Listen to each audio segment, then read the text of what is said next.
Good morning. සුබ දවසක්. මම හිතන්නේ අපිට කීප දෙනෙක් එකතු වෙලා ඉන්නවා. ලනන්ති, මදුරිකා, නදීශිකා, තමාලි. අනිත් අය අපි එකතු වෙන කතාව චුට්ටක් මොහොතක් රැඳෙමු. අපි අද කල්පනා කරේ නැත්නම් අපි අද ප්ලෑන් කරලා තියෙන්නේ පළවෙනි සෙක්ෂන් එක සාකච්ඡා කරලා ඉවර නිසා අපි ඒකෙන් තෝරාගත්ත ප්‍රශ්න ටිකක් සාකච්ඡා කරමු ඒ පළවෙනි නැත්නම් සෙක්ෂන් 1 එකට අදාළව. ඒ කියන්නේ අපි මුලින්ම ඉගෙන ගත්ත ණයලාභීන් ඒ වගේම ණය වර්ග සහ සුරකුම් කියන ටික ඉගෙන ගත්තා. ඒකට අදාළව අපි මෑත කාලීනව ආපු ප්‍රශ්න පත්‍ර කීපයක අපි බලමු සාකච්ඡා කරන්නට යම් ප්‍රශ්න ටිකක් තෝරගෙන ඒක කොහොමද සජෙස්ටඩ් ආන්සර්ස් එක්ක සාකච්ඡා කරන ගමන් අපි ඊට අමතරව අපිට ලබා දෙන්නට පුළුවන් ඉන්පුට්ස් මොනවද කියන දේ අපි සාකච්ඡා කරමු. right. ඊට අමතරව දැන් අපි ගිය සතියේ කොටස් ඇත්තටම 4කින් විතර අපි ඉවර කරගත්ත පළවෙනි සෙක්ෂන් එක කියන්නේ ණයලාභීන්, ණය නිපැයුම් සහ ණය සුරකුම්. ඒ කොටස් වල මොනවා හරි ඔයගලන්ට ගැටලු තිබුණාද? එහෙම නැත්නම් තවදුරටත් निराකරණය කරගන්න ඕන ඒරියාස් මොනවා හරි හම්බ වුණාද? මුලින්ම මේ වගේ දෙයක් මොන හරි තියෙනවා නම් සාකච්ඡා කරන ගමන් ඉදිරියට යන්න පුළුවන්. මොන හරි ප්‍රශ්න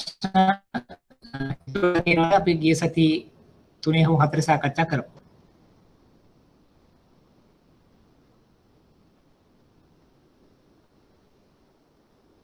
right. එහෙනම් මොන හරි තියෙනවා නම් ඔයාලට ඕන වෙලාවක ග්‍රේස් කරන්න පුළුවන්. අපි ඒ ප්‍රශ්න එන විදිහ අනුව සාකච්ඡා කරමු. එhmenan අපි මුලින්ම 19 සෙප්තැම්බර් එකේ අපි බලමු මොනවද අපිට සාමාන්‍යයෙන් දල වශයෙන් අපිට ඇවිල්ලා තියෙන ප්‍රශ්න. එහෙම නැත්නම් ඒකක් අපි සාකච්ඡා කරමු යම් ප්‍රමාණයක් අපි විෂය කරුණුත් එක්ක. එතකොට 19 සෙප්තැම්බර් පේපර් එකේ දෙවෙනි ප්‍රශ්නේ අහනවා මෙන්න මෙහෙම එකක්. ණය ප්‍රතිපත්ති මඟ පෙන්වීම මූල්‍ය ආයතනයකට ප්‍රමිතගත වූ ණය ඇගීම් සංවර්ධනය සඳහා බෙහෙවින් වැදගත් වනවා පමණක් නොව ණය නිලධාරීන් ශක්තිමත් ණය සංස්කෘතියක් වර්ධනය කර ගනිමින් විශ්වාසයකින් යුතුව තමන්ගේම විනිශ්චයන් ගැනීමට හැකියාවක් කරනු ඇත. එක නිසි ව්‍යාපාරික ණය දීමේ ක්‍රියාවලියක මූලික පෙරවරයන් නම් කරන්න. දෙක ව්‍යාපාරික ණය දීමේ ඇගීමේ ක්‍රියාවලියේ ප්‍රධාන කාර්යයන් පැහැදිලි කරන්න. තුන ණය සහ අත්තිකාරම් අතර වෙනස දක්වන්න. ණය අවදානම් කළමනාකරණය කිරීමේදී බැංකුවේ ණය සංස්කෘතියේ වැදගත්කම විස්තර කරන්න. එතකොට එකකට ලකුණු 5 ගානේ ලකුණු 20ක් ලැබෙනවා. මේකෙදී දැන් මම මේ පැහැදිලිව මෙතන සාකච්ඡා කරන්නේ අපි මේ ඉගෙනගත්ත දෙයට අදාළ කොටස අපි මුලින්ම සාකච්ඡා කරලා ඉන්නේ. එතකොට පහසුයි. දැන් මේකේ බැලුවාම කොටස් 4න් මූලික වශයෙන්ම තුන්වෙනි එක ණය සහ අත්තිකාරම් අතර වෙනස්කම් නිදසුන් සමග දක්වන්නේ. එතකොට ලකුණු 5ක් ලැබෙන කොටස්. ඒතර අපි දැන් ඉගෙනගත්ත type of credits කියන එක ණය නිපැයුම් කියන එක ඒක තවදුරටත් එයා විග්‍රහ කරන්න කියනවා ණය මොනවද අත්තිකාරම් මොනවද කියලා කොටස් දෙකකට කඩන්නත්. එතකොට ණය සඳහා උදාහරණ අත්තිකාරම් සඳහා උදාහරණ දක්වන්න කියන එක තමයි මේ ප්‍රශ්නේ තියෙන්නේ. එතකොට ලකුණු 5ක් ගන්නත් පුළුවන්. ඒතර එකම දේ අපි දන්න දේ තව චුට්ටක් සාකච්ඡා කරන්න පමණයි එතනදී තියෙන්නේ. අපි බලමු උත්තරෙත් එක්ක සාකච්ඡා කරමු. මෙන්න මෙහෙමයි. ගත්තොත් දැන් ණය අත්තිකාරම් කියන දේ අපි කොටස් දෙකකට කැඩෙනකොටම ඒක මෙන්න මෙහෙම 5ක 6ක් යටතේ තමයි මෙයා සාකච්ඡා කරන්නේ. කොහොමද දැන් අපිට නිකම්ම ඔක දැන් ඔන්න ලියන්න පුළුවන් ණය කියන්නේ මේකයි අත්තිකාරම් කියන්නේ මේකයි කියලා අර රචනයක ආකාරයෙන්. නමුත් මේ රචනයක ආකාරයෙන් ලියනවා කියන එක එච්චර ප්‍රායෝගික නැහැ අපිට උපරිම ලකුණු ගන්නත් බෑ. ඊළඟට අපි දෙයක් කරන්න ඕනේ සාමාන්‍ය ලකුණු 4ක් හරි 5ක් හරි අපිට මේකට ලැබෙන හින්දා පොයින්ට්ස් 3ක් හරි 4ක් හරි අනිවාර්යයෙන්ම ලියන්න ඕනේ. ඒක තමයි මේ එක්සෑම් එක. දැන් මේ ටේබල් එක අපිට ඉදිරියට පාවිච්චි කරන්න පුළුවන්. දැන් මෙතනදී කිව්වා ණය අත්තිකාරම්. ඊළඟට සමහරවිට තව අවස්ථාවක අපිට සාකච්ඡා කරන්න වෙන්න පුළුවන් ශේෂ පත්‍රයේ මත නැත්නම් ශේෂ පත්‍රයෙන් පිටත. එහෙම නැත්නම් දිගු කාලීන ණය, කෙටි කාලීන ණය. ඔය විදිහට අපිට ඉදිරියට එන්න පුළුවන් ඒවා සාකච්ඡා කරන්න. කියන අපිට කිව්වොත් ඒ වගේ දෙයක්. එහෙම නැත්නම් කාර්ක ප්‍රාග්ධන ණය සහ ස්ථාවර ප්‍රාග්ධන ණය. හරි? ඒවා නිදසුන් සහිතව සාකච්ඡා කරන්න. හරි? ඒ දෙක අතර වෙනස්කම්. ඒ විදිහට අපිට අහුවොත් දැන් මෙන්න මේ වගේ දැන් මම කියන්නේ සාමාන්‍යයෙන් අපි හැම වෙලේම අපි කළ යුතු දෙයක් තමයි අපිට විභාගයකදී අපිට සමහර වෙලාවට එක අවුරුද්දක දෙන දෙයින් අපිට තව චුට්ටක් ඉස්සරහට ඉගෙන ගන්න පුළුවන්. ප්ලැට්ෆෝම් එකක්, බේස් එකක්, ස්ට්‍රක්චර් එකක් හදා ගන්න පුළුවන් කියන එක තමයි මේ පැහැදිලි කරන්නේ. දැන් මෙතනදී මූලික වශයෙන්ම දැන් අපි කිව්වොත් ණය මොනවද? අත්තිකාරම් මොනවද කියලා කොටස් දෙකකට කඩලා විස්තර වෙනවා. ඒ වගේම තමයි ඒක විස්තර කරන්න අපි පාවිච්චි කරනවා යම්කිසි variables ටිකක්, මානක ටිකක්. එහෙම තමයි මේ දැන් එක්සැම් මේ සජෙස්ට් කරන්නේ. හරිද? ඒක බැලුවම ඔයගොල්ලන්ට තේරෙයි මෙතනදී මොකද්ද මේකේ අරමුණ. දැන් ණය දෙන්නේ මොකටද? අත්තිකාරම් දෙන්නේ මොකටද? එතකොට ආපසු ගෙවීමේ කාලය, ආපසු ගෙවීමේ මූලාශ්‍රය, ආපසු ගෙවීමේ හැකියාව සඳහා නිර්ණායක. උදාහරණ. දැන් අපිට දැන් ඕක ඇත්තටම දැන් මේක උඩින් ඉඳන් පහළට යනවට වඩා නිකන් උදාහරණයකින් ඉඳන් අනිත් පැත්තට ආවොත් ඔන්න ණයක් කියලා කියන්නේ නැත්තම් ලෝන් එකක් වගේ කියලා කියන්නේ ටර්ම් ලෝන් එකක්, ප්‍රොජෙක්ට් ලෝන් එකක්, ඒ වගේව තමයි ණය කියලා හැටියට අපි අර්ථ දක්වන්නේ. අපි පහළ ඉඳන් මෙහෙලට එන්නේ මහත්. එතකොට අපිට ටික ලේසියට අගලා ටර්ම් ලෝන් එකක් කියන්නේ මොකක්ද? ප්‍රොජෙක්ට් ලෝන් එකක් කියලා අපි මොකද්ද කියලා දන්න. ඒතකොට ඒක අනුව අර කියන ලක්ෂණ අපිට සාකච්ඡා කරන්න පුළුවන්. අත්තිකාරම් ඇඩ්වාන්සස් කියනම ගොඩක් වෙලාවට ඔය අපි කියන overdraft, short term revolving loan, import loan, හරි, TR ලෝන්, ප්ලෙජ් ලෝන්, ඒව තමයි මේ අත්තිකාරම් කියලා කියන්නේ. ගොඩක් වෙලාවට දැන් ඕක අපි දැන් ණය සහ අත්තිකාරම් කියලා කොටස් දෙකකට කඩාගත්තේ නැති වුණාට නමුත් භාවිතාවේදී අපි නිකම්ම ඔක්කොම ණය කියලා සාකච්ඡා කරාට දැන් අපි ලෝන්ස් කියලා කියන්නේ ණය, ඇඩ්වාන්සස් කියලා කියන අත්තිකාරම්. අත්තිකාරම් කියලා කියන්නේ ගොඩක් වෙලාවට ඔය කෙටි කාලීන, චක්‍රීය, එහෙම නැත්නම් යම්කිසි කාර්ක ප්‍රාග්ධනයට සම්බන්ධ වෙච්ච ඒවා තමයි මේ අත්තිකාරම් කියලා අර්ථ දැක්වීමක් තියෙන්නේ. එතකොට ස්ථාවර ප්‍රාග්ධනයට සම්බන්ධ ඒවා තමයි මේ ණය හැටියට අර්ථ දැක්වීමක් තියෙන්නේ. එතකොට ඕක අපිට දැන් මේක කලින් අපි ඕක පැහැදිලිවම බෙදලා වෙන් කළා නැති නිසා ඕක පළවෙනි ප්‍රශ්නේ හැටියට අපිට ආවොත් එකපාර කලබලයක් වෙනවා. නමුත් දැන් ඉදිරියට අපි දන්නවා ණය කියන්නේ මොකද්ද? අත්තිකාරම් කියන්නේ මොකද්ද? ඒතර උදාහරණයක් ගත්තොත් කාලීන ණය, ව්‍යාපෘති ණය තමයි නිදසුන ණයට, අත්තිකාරම්ට අයිරා, ඔඩපණ, බහාර කුයිතාංශි ණය, කෙටි කාලීන ණය. රයිට්. ඊට පස්සේ අපි උඩට යනවා. හඳුනාගන්න. ඒක අපි සෙක්ෂන් 3 වල ඉගෙන ගන්නවා. නමුත් ඒක අපිට එක මානකයක්. එහෙම නැත්නම් එක වේරියබල් එකක් හැටියට ඩිස්ක්‍රිප්ෂන් එකක් හැටියට දාගන්න පුළුවන්. වාරික 3ක් හිඟ තියෙන අවස්ථාවක ඔන්න ණයක්, ලෝන් එකක්, ඉන්ස්ටෝල්මන්ට් 3ක්, ඒ කියන්නේ ගත්තොත් ඒක NPL යනවා. එතකොට අත්තිකාරම ඇඩ්වාන්ස් එකක් ගත්තොත් මැචුර් වෙන දවසේ ඉඳලා දින 90ක් යනකම් අපිට අත්තිකාරම NPL යන දිනය දක්වා තියාගන්නට පුළුවන්. එතකොට අක්‍රමික ණය හඳුනා ගැනීම.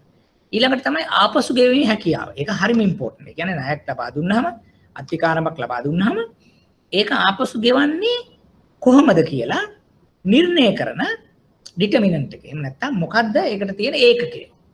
දැන් ණය ආපසු අය කරගැනීමේ සාධකය තමයි ඒකට කියනවා debt service cover ratio. ණය සේවා ආවරණිත අනුපාතය.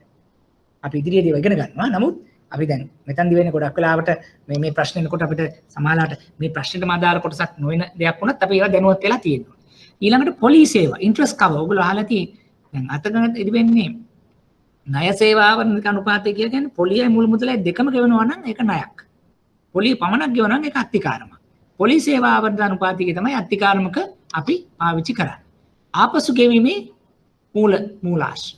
පුරෝකතනික මුදල්. ඒ කියන්නේ දැන් සාමාන්‍යයෙන් ගත්තොත් ණයක් ආපසු ගෙවීමේ ක්‍රමවේදයේදී බලන්නේ අපි ඉදිරියේදී අපි කියන forecast projected cash flows ඉදිරියේදී අදාළ පාරිභෝගිකයා වූ ආයතනය උපයන මූල්‍ය ප්‍රවාහ වලින් තමයි ණය වාරික ආපසු ගෙවන්නේ.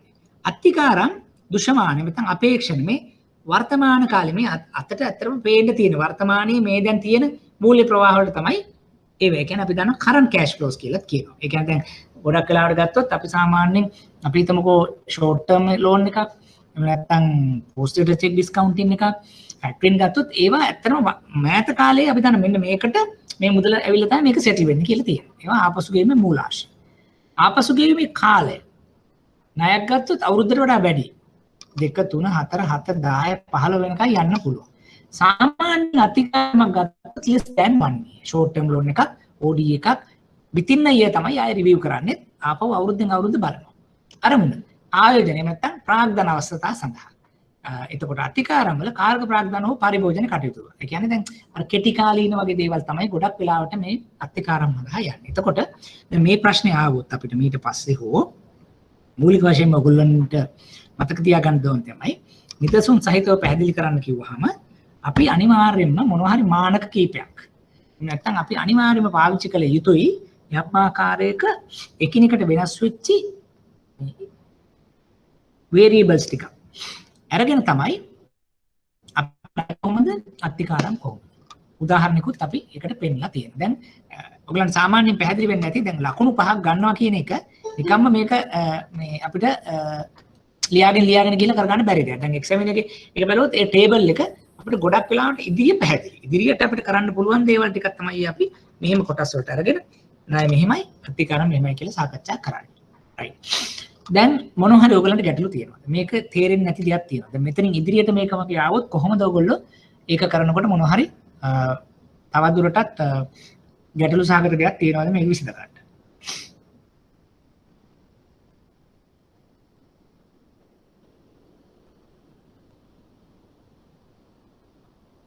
නැත්තම් පැහැදිලි දේ ප්‍රමාණය. ඒ උත්තරේ පැහැදිලිද? එතකොට ඉදිරියට ආවොත් ඉදිරියට එන දෙයකට අපිට ඒක සාකච්ඡා කරලා එහෙම නැත්නම් ලියා ගන්න පුළුවන් මට්ටමකට ආයේ වගේ ප්‍රශ්නයක් ආවොත්. දසුනි, අමාලි, දුලිප් කොහොමද? ඒ ප්‍රශ්නේ උත්තරේ පැහැදිලිද? ප්‍රමාණවත්ද? සර් අක්‍රමික ණය හඳුනා ගැනීමේදී වල පරිණත දිනය සිට දින 90කට පසු කියන්නේ පරිණත දිනය විදිහට ගන්න මොකද්ද? දැන් උදාහරණයකට අපි හිතන්න මෙහෙම අපි දෙනවා කෙටි කාලීන චක්‍රීය ණයක් STL එකක් දෙනවා අපි හිතමු මොනවා හරි තොගයක් මිලදී ගන්න. එතකොට අපි හිතනවා යාට කියනවා රයිට් ජනවාරි මුල මම ලෝන් එක දීලා මම කියනවා යාට මම මාස 3ක් ජනවාරි 31 පෙබරවාරි මාර්තු 31 මට මේක පේ කරන්න ඕනේ. එතකොට ඒ STL එක දවස් 90කින් අපි කියනවා පරිණත වෙනවා මැචුවර් වෙනවා. හරිද? ඒ මැචුවර් වෙලා දවසේ ඉඳලා දැන් එතකොට ඇත්තටම අපි ගත්තොත් අප්‍රේල් 1 වෙනිදා වෙනකොට එක දවසක් ඕඩිව්. දෙක වෙනකොට දවස් දෙකක් ඕඩිව්. එහෙම දවස් 90ක් වෙනකම් මට ඒක ඕඩිව් එකේ යන්න පුළුවන්. ඒ කියන්නේ මැයි ජූනි ජූලි 31 වෙනකොට ඒක අක්‍රමික ණයක් හැටියට යනවා. එතනයි කියන්නේ දැන් අර පරිණත වෙන්න කියලා කියන්නේ මොකද අද දීලා මාර්තු 31 වෙනකන් එයාට කාල සීමාවක් දෙන්න. මොකද කෙටි කාලින චක්‍රීය ණයේ අවශ්‍යතාවයෙන්ම තියෙන්නේ මුදලක් මම ගත්තා. ඒ මුදල පාවිච්චි කළ තොගේ මිලදී අරගෙන ඒ තොගය මම විකුණලා හෝ නිවි භාණ්ඩ බවට පත් කළා හෝ මට මුදල් එන්නට දවස් 90ක් ගත වෙන නිසා තමයි අර අපි දවස් 90ක් දෙන්නේ. අපි දුමු වාහනයක් ඉම්පෝර්ට් කරා LC එක රිටයර් කරනවා ඉම්පෝර්ට් ලෝන් එකකට. කියලා මම කියනකට මාස 4ක් මම දෙනවා. මාස 4ක් මම දෙන්නේ ඇයි? ඉම්පෝර්ට් එක කරලා ඉම්පෝර්ට් ලෝන් එකෙන් ඩියුටි ගෙවලා එතකොට වාහනේ විකුණනවා ඒ මාස 4 තුල. එතකොට එහෙමනම් අප්‍රේල් 30 වෙනකොට 4 වෙනි මාසේ අන්තිම දවස වෙනකොට මට ඒක සෙටල් කරන්න ඕන. ඔන්න සෙටල් කරේ නැත්නම් මම එතෙන්ද දින 90ක් උපරිම දෙනවා. එතකොට ඕඩියෝ හැටියට ගිහිල්ලා දවස් 90 වෙනකොට NPL අපිට නීති ක්‍රියාමාර්ග වලට යොමු වෙන්නට පුළුවන්. සර් එතකොට පේමන්ට් එක කරද්දී අර මාස 3 ඇතුළත පොලිය විතරද නැත්නම් පේමන්ට් එක කරොත් ප්‍රශ්නයක් නැහැ. ඒ දවස් 90 ඇතුළත එයා පේමන්ට් එක කරා කියන්නකො. එතකොට ගැටලුවක් නැහැ. පේමන්ට් එක අපි හිතමුකෝ පාර්ට් පේමන්ට් එකක් කරා කියලා.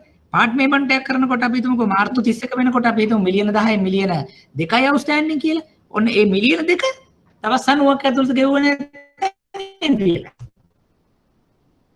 එහෙම නැත්නම් මාර්තු වලින් පස්සේ එන පළවෙනි දවසේ ඉඳන්ම ඒක ඕඩියු හැටියට යනවා. ඒකට ප්‍රොවිෂන් කරන්න ඕනේ. එතකොට ඒකට එෆර්ට් එකක් දාන්න ඕනේ.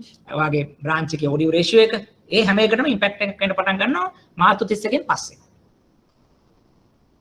එතකන් ඕඩියු නැහැ. ඊට පස්සේ ඒක ඕඩියු වෙනවා.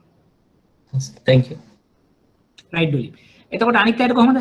අමාලි, දසුනි, අයෝමි ඔයගලන්ට පැහැදිලිද?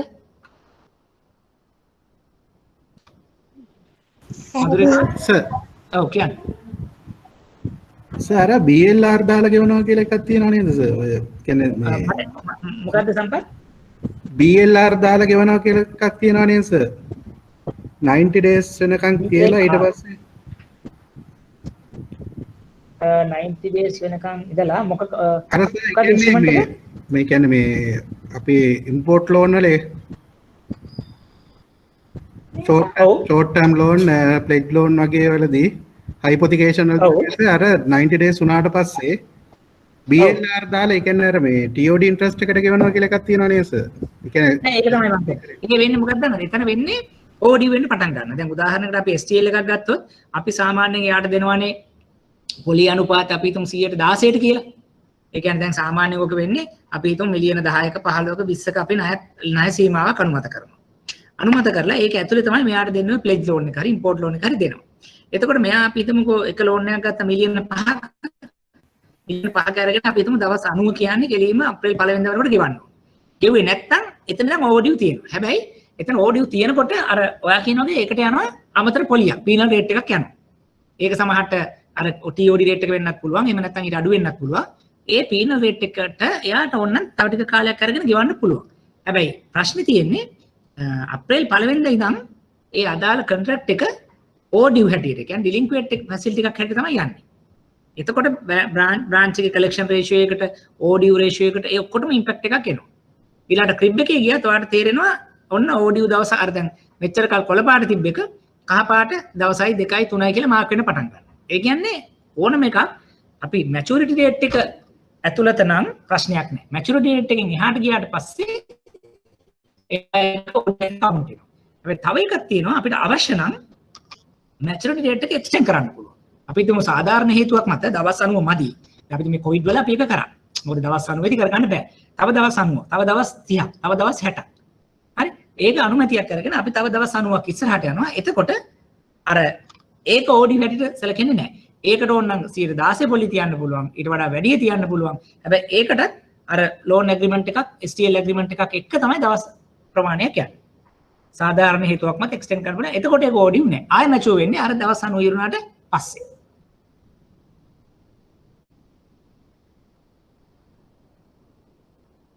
සර් මේ ඔකේ මధుරිකා.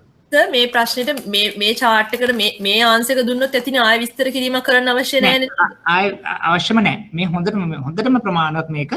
දැන් මේ වගේ ප්‍රශ්නක අර දැන් අපි නිකම්ම පැරග්‍රාෆ් එකක් ලියනවට වඩා මේ ලියන ක්‍රමෙන් අපිට උපරිම ලකුණු ගන්නත් පුළුවන්. සාමාන්‍යයෙන් මෙතනදී කාරණා 6ක් විතර එයා පැහැදිලි කරනවා. අඩුම ගානේ 4ක් ලිව්වත් ඇති මෙතනදී. මේ වැඩිපුරත් එක්ක එක්සැමිනර් සජෙස්ටඩ් ආන්සර්ස් වල තියෙනවා. නමුත් මිනිමම් සාමාන්‍යයෙන් 4ක්වත් ඕගොල්ලෝ try කරන්න. 5ක් නම් හොඳටම හොඳයි. මොකද අපිට 5ක් ලියනකොට අදහසක් ගන්න පුළුවන් එකකට එක ලකුණ ගානේ 5ක් එනවා කියලා. 4ක් වගේ තිබ්බත් හුඟක් අවස්ථාවල අපිට උපරිම ලකුණු ටික ගන්නට පුළුවන්. අර එකිනෙකට වෙනස් වෙච්චි කාරණා 4ක් උදාහරණ සහිතව. එතකොට උදාහරණ තමයි අපි අර කිව්වේ ප්‍රොඩක්ට් දෙකක් එක්සැම්පල් එක. අනිත්‍යත් කොහොමද ගැටලු? අලන්ති, සඳුන්, ශශික මොනවද ක්ලියර් කරගන්න තියෙනවද? ඔව්. රයිට්. කෙනුලි කොහොමද ඔයගොල්ලෝ අහගෙන ඉන්නේ?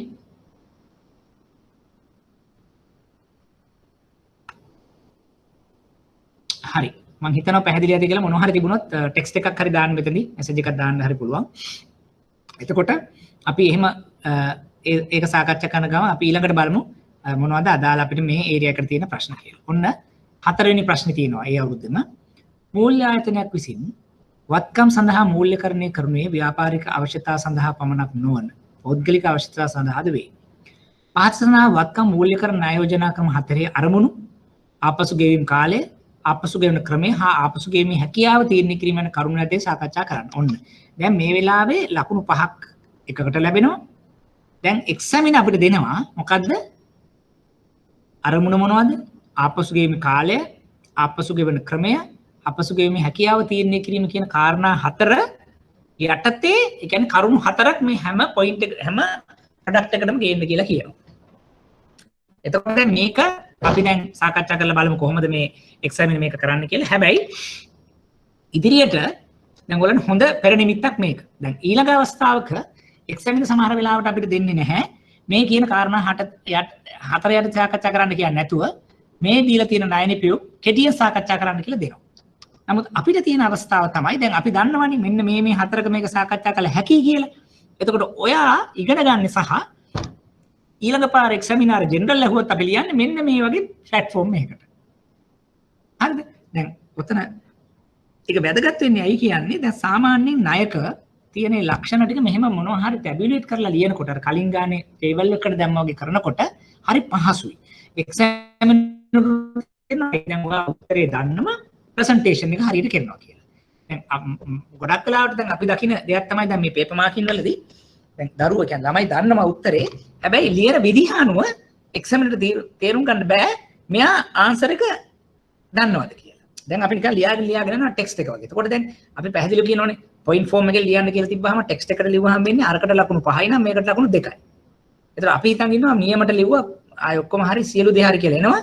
ඔන්න ලකුණු 45 50 දී ප්‍රශ්නයක් අපිට එනවා. ඒකත් තමයි අපි හරියට තේරුම් අරගන්නේ නැහැ.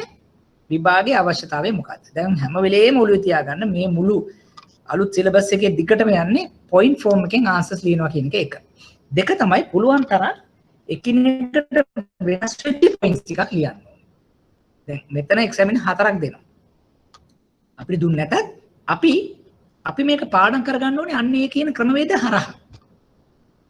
හරි මේක ඩිස්ක්‍රයිබ් කරන මේකට දෙන අර්ථකථනය දෙනකොට මේකේ වාසිය අවාසි තීරණය කරනකොට මේකේ අවදානම් වර්ග තීරණය කරනකොට මේකේ මූලික ලක්ෂණ තීරණය කරනකොට මේකට නිදසුන් හොයනකොට එකිනෙකට වෙනස් වෙච්ච කාරණා 4ක් හරි 5ක් හරි අපේ හැම වෙලුවෙම තියෙන්න ඕනේ හැම වෙලේම මේ අදාළ ප්‍රොඩක්ට් එකට.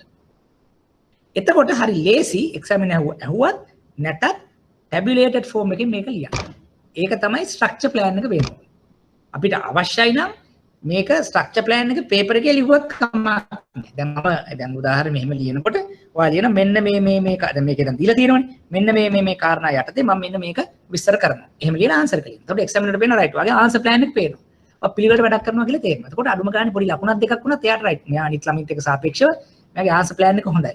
ආන්සර් ප්ලෑන් එකත් එක්ක බැලුවම උත්තරේ යම්කිසි අඩුවක් තිබ්බත් රයිට්. ඇඩිෂනල් ලකුණක් දෙකක් දෙන්න chance එකක් තියෙනවා. ඒ වගේ අපි පොඩ්ඩක් එක්සැමිනර්ගේ මයින්ඩ් එක රීඩ් කරන්නත් පුළුවන් වෙනවා. මොකද ගොඩක් ඉගෙන ගන්නවා, කරුණු දන්නවා. අපිට තියෙන ගැටලුව තමයි එකක් විභාගෙදී ප්ලෑන් කරගන්න එක, ටයිමින් එකයි, එෆර්ට් එකයි ප්ලෑන් එක සහ අනිත් එක ප්‍රසන්ටේෂන් එක. දැන් මම දැක්කන ගොඩක් දෙයක් තමයි ඔය ප්ලෑනින් එක කියන්නේ ටයිමින් අපි මැනේජ් කරගන්න මොනවා හරි කරලා. ප්‍රසන්ටේෂන් එකේ අපිට ගැටලුවක් තියෙනවා. ඒ කියන්නේ කරුණු දන්නවා දැනගන්න එක්සැමිනර් ඕන විදිහට දී ගන්න බෑ අපිට. එතකොට වෙන්නේ අපි නිකන් සමහරට ජෙනරල් ලියලා යනවා. දැන් සමහර පාස් පේපර්ස් වල බැලුවාම දැන් මෙතන පැහැදිලිවම කියනවනේ මෙන්න මේ ක්‍රම 4ට ලියන්න කියලා. අරමුණ ආපසු ගෙමි. හුඟක් වෙලාවට සමහර අය නිවාස නැහැ කියලා නිකන් ලියලා එනවා. එහෙම ඕන තරම් උත්තර තියෙනවා. ඒ කියන්නේ ප්‍රශ්න කියලාවත් නැහැ. එක්කෝ මම දන්නේ නැහැ. නැත්තම් මම දන්න දේ ලියලා යනවා. එතකොට මොකද වෙන්නේ? කොහොමද ලකුණු හම්බෙන්නේ නැහැ ඔයාට? සහ මේකට යන වෙලාව නිසා ලියන්න තියෙන එකක් නැති වෙනවා. ඒ නිසා හොඳට ප්‍රශ්න කියවන්න, අවශ්‍යතාවය බලන්න, අපිට ලකුණු දෙන්නේ කොහොමද කියලා බලන්න. ඒ අනුව වෙලාව ප්ලෑන් කරගෙන උපරිම ලකුණු ලබා ගැනීම සඳහා ක්‍රමවේදයක් එහෙම නැත්නම් ඒ සඳහා සූදානම් වෙන්න. ඕක තමයි අපිට කරන්න වෙන්නේ. හරි. දැන් මෙතනදි ගත්තොත් පැහැදිලිව මෙයා කියන මෙන්න මේ කාරණා 4 යටතේ මේක සාකච්ඡා කරන්න. හරි. බලමු. නිවාස ණය. අවශ්‍යතාවය ආපසු ගෙවීම අධිකාර මූල ඔය හැකියාව ඔය 4නේ අහන්නේ. ඒතර අවශ්‍යතාවය මොකද්ද නිවාස ණයක් කියන්නේ?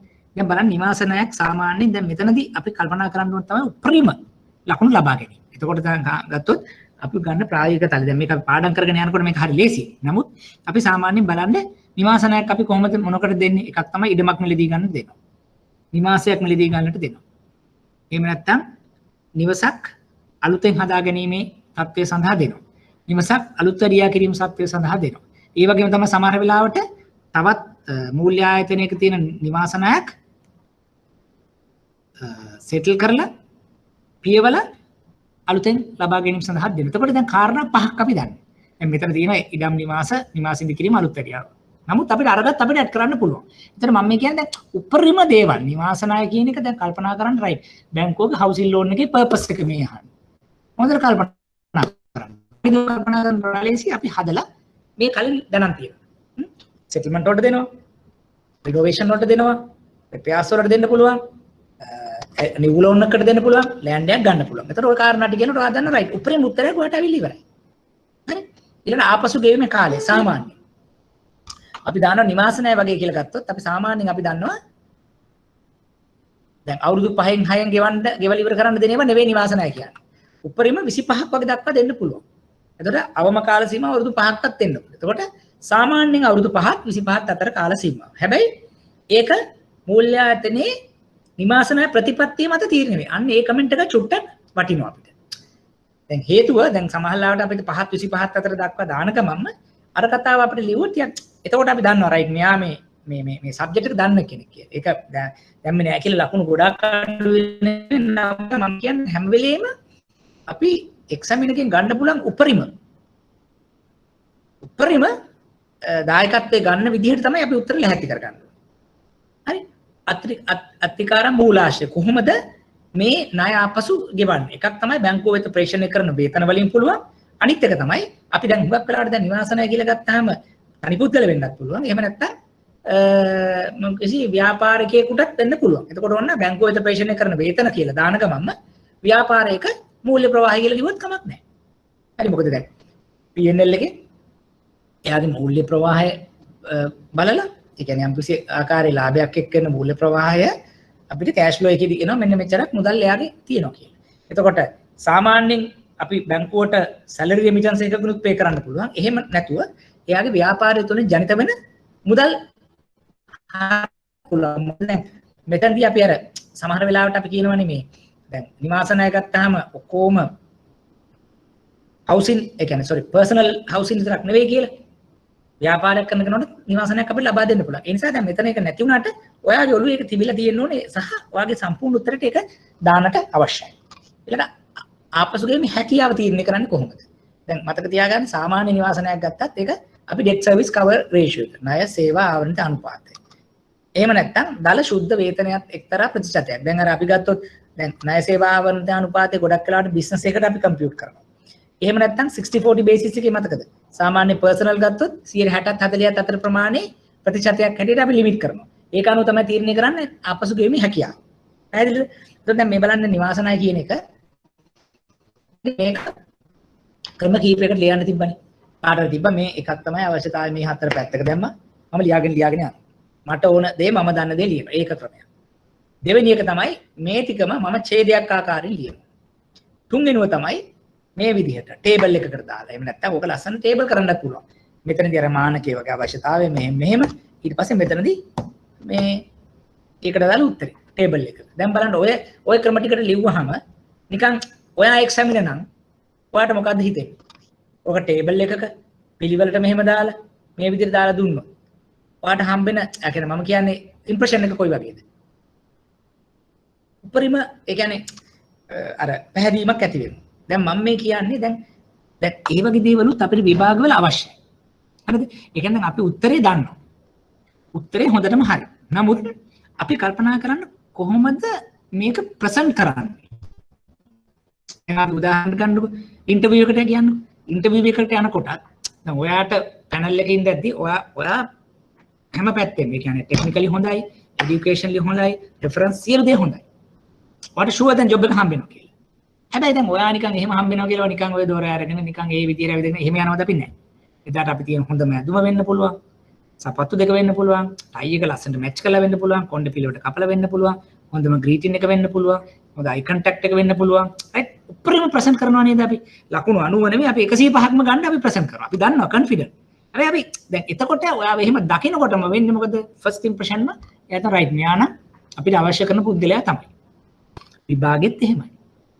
ඉතාලම කෙටි කාලයක් තුළදී ඔයා දන්න දේ උපරිමයෙන් දෙන්න ඕනේ. දැන් අනිත් එක තමයි හැම වෙලෙම කල්පනා කරන්න දැන් අපි මේ පාස් වෙන 45 ගන්න නෙවෙයි මේ ටාගට් කරන්නේ. 45 ගන්න ටාගට් කරනවා නම් මේ විදිහට මේ සෑහෙන වෙලාවක් මිඩංගු කරලා මේ එහෙම අවශ්‍ය නැහැ. ඕක කරලා අර අන්තිම කාලේ පේපර්ස් ටිකක් කරගෙන ලියලා හරියලා මේකේම ලකුණු 8 9 9 ගත්තොත් ප්‍රශ්න 5යි 45යි. ඒක එතකොට අපිට වැඩකුත් නැහැ. අන්තිමට විභාගේ පාස් වුණා කියලා සහතිකෙත් නැහැ, දැනුවත් නැහැ. ඒකම වැඩක් නැති නිසානේ අපි දැන් මේ බද්ධ වෙලා යම් ප්‍රමාණයකට දැන් ෆිසිකලි බැරි වුණත් අපි ඩිජිටලි හරි දැන් මේ යම්කිසි කාර්යයක යෙදෙන්නේ. එතකොට උපරිම ටාගට් එක වගේ තියෙනවා 75ක් 80ක්. ඒක තමයි ඔය ටාගට් එක. ඒතර 75ක් ගන්න නම් හැම ප්‍රශ්නකටම ලකුණු 15ක් ගන්න. ඒතර 15ක් කියන්නේ හැම ප්‍රශ්න කොටස් 4කට බෙදුවොත් එකකට ලකුණු අඩුම ගන්න 4ක් ගන්න ඕනේ. 5න් 4ක්. අන්න එච්චර ලඝු වෙනවා. එතකොට 4ක් එනවා. 4ක් ගන්න මම උපරිම මොකද්ද? 5කට මම ලියන්න ඕනේ. මොකද වෙන තැනකින් මට අඩුම ගානේ ලකුණු 2ක් 3ක් අඩු වෙන්න පුළුවන්. දැන් මේ වගේ ප්‍රශ්නයක් ආවා මම කාරණේ දන්නා මම උපරිමම දැන් එක්සැමිනර්ට දෙන්න දැන් මොකද සියලු දේ දන්නකොට මම ඊට පස්සේ ප්‍රසන්ටේෂන් පැත්තේ ටේබල් එකකට chart එකකට graph එකකින් නැත්නම් වෘත්තයක් ආකාරයෙන් දැන් අනිත් කෙනෙක් කරනවට වඩා වෙනස් දෙයකින් ඔයාලට පෙන්නනවා. ඒක පැහැදිලිද? දැන් අපි නිකන් ලියවන් මොකක් දෙයක් ලියනවට වඩා අපි හිතන්නේ මේක දැම්ම කියලා ටේබල් එකට දාපු ගමන් දැන් එහා යනවා අනිත් ළමයි ලියනවා chart එකක ඔයා ටේබල් එකක එක්සැමිනර් බලව රයිට් මේ තියෙන පිළිවෙලට මේ කොටස් ටික කෙලිම ලකුණු 5ක් යට දෙන්න බලන් කිසිම කරදරයක් නැහැ. අන්න ඒව තමයි අපි ඉගෙන ගන්න ඕනේ. මොකද දැන් කරුණු කියන එක දැන් සාමාන්‍යයෙන් මේ වගේ දේවල් මේ දැන් අපි ගත්තොත් මොනවා හරි ණය නිපුණක් ගැන දැන් අපි දිසිනවා හැමෝම මේක දන්නවා. හැමෝටම මේක ලියන්න පුළුවන්. හැබැයි හැමෝටම ලකුණු 5 එන්නේ නැහැ. ඒකයි මම කියන්නේ. ඒ ලියන විදිහ අපි දැනගත්තට ඒක කොලයකට දාගැනීමේ නොහැකියාව ඒව අපිට පොඩ බලපාන්න. මම කියන්නේ එක්සැමිනර්ස්ලා ගොඩාක් ස්ට්‍රික්ට් බලලා කරනවා කියන එක. නමුත් 45 ගන්න ළමයාට ඔක ප්‍රශ්නයක් නැහැ. හැබැයි ඒකකට යනකොට ඩිස්ටින්ක්ෂන් එකකට යනකොට මොකද වෙන්නේ? ඔය චූටි ෆයින් පොයින්ට්ස් ටික උපකාරී වෙනවා. අපි ගියා ලකුණු 73යි කියන්නේ. බැලුවා ලකුණු 75කට යන්න ආපහු පේපර් එක පෙරලනවා පොඩ්ඩක්. එතකොට මොකද වෙන්නේ? සමහර වෙලාවට ඇත්තටම එක්සැමිනේට උනත් තේරෙනවා යම් ප්‍රමාණයකට මෙයාගේ ඒ කියන්නේ මෙයා සුදුසුයි. පොඩි මේවා ටිකක් තියෙනවා. ඒතර අන්න ඒ විදිහට අපි උපරිමයක් බලන්න මම කියන්නේ මෙතනදී නෙවෙයි ඕන විභාගයක් වෙන්න පුළුවන් ඕනම චැලෙන්ජ් එකක් ඕනම කම්පිටිෂන් එකක ජීවිතේදී ඕනම ටෙස්ට් එකකදී අපි උපරිමයක් කරන්න ඕනේ හැම පැත්තකම. විශේෂයෙන් එතකොට තමයි අපි අනිත් එක්කෙනාට සාපේක්ෂව ඊට තව පොඩ්ඩක් ඉස්සරහින් අපි පිච් කරනවා. ඒක තමයි අපේ රික්වයර්මන්ට් එක. රයිට්. අපි ඊළඟ කොටසට යමු එකේ. මම හිතන්නේ ඒ නිවාස ණය පිළිබඳ මොනවා හරි ගැටලු ටිකක් තියෙනවද? ඒකෙදි මොනවා හරි තවදුරටත් පැහැදිලි කර ගන්නට අවශ්‍යයිද? ඒක ස්ට්‍රේට් ෆෝර්වර්ඩ් කියලා මම හිතනවා.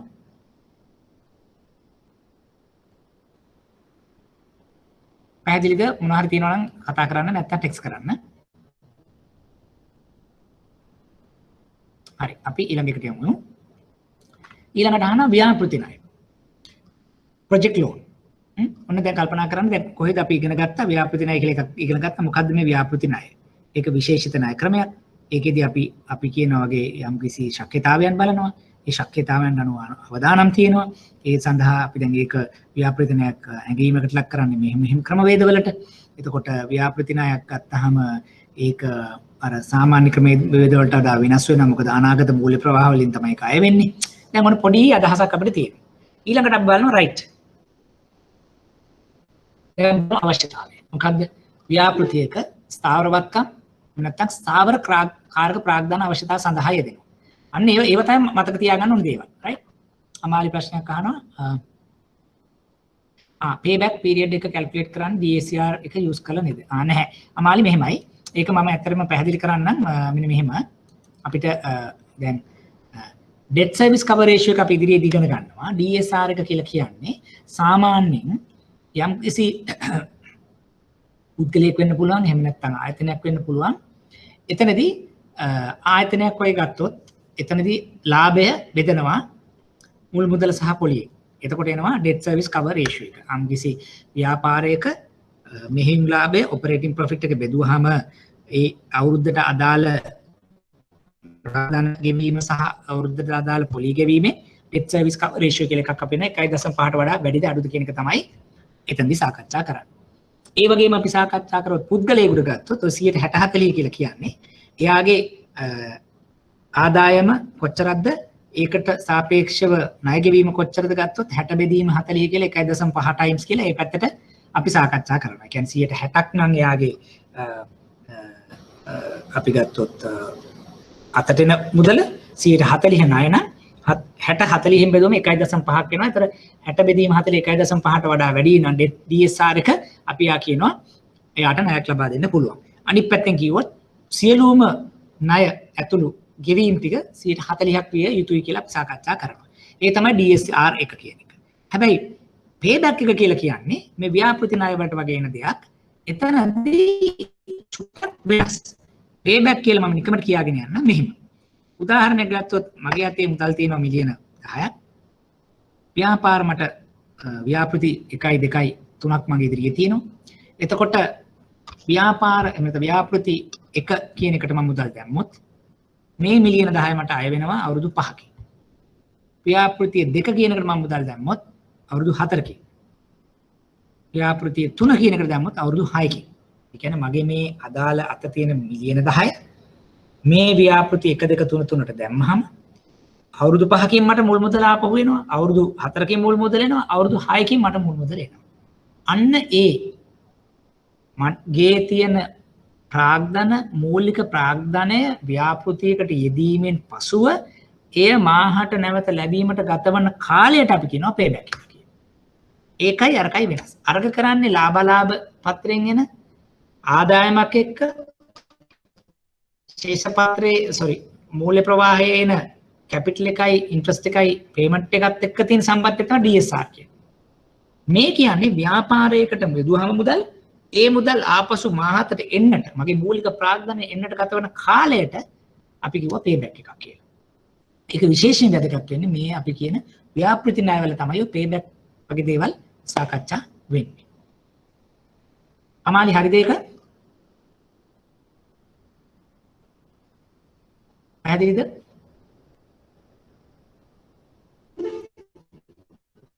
right අපි කන්ටිනියු කරමු. එතකොට ව්‍යාපෘති ණයක අවශ්‍යතාවය ව්‍යාපෘතියේ ස්ථාවරවත්කම් සහ ස්ථාවර කරාත්මක අවශ්‍යතා මූල්‍යකරණය. දැන් මතක තියාගන්න ප්‍රොජෙක්ට් ලෝන් එකකින් අපි කැපිටල් කැපෙක්ස් එක ඒ කියන්නේ ෆික්ස්ඩ් ඇසෙට්ස් ෆන්ඩ් කරනවා. ඒක හරි.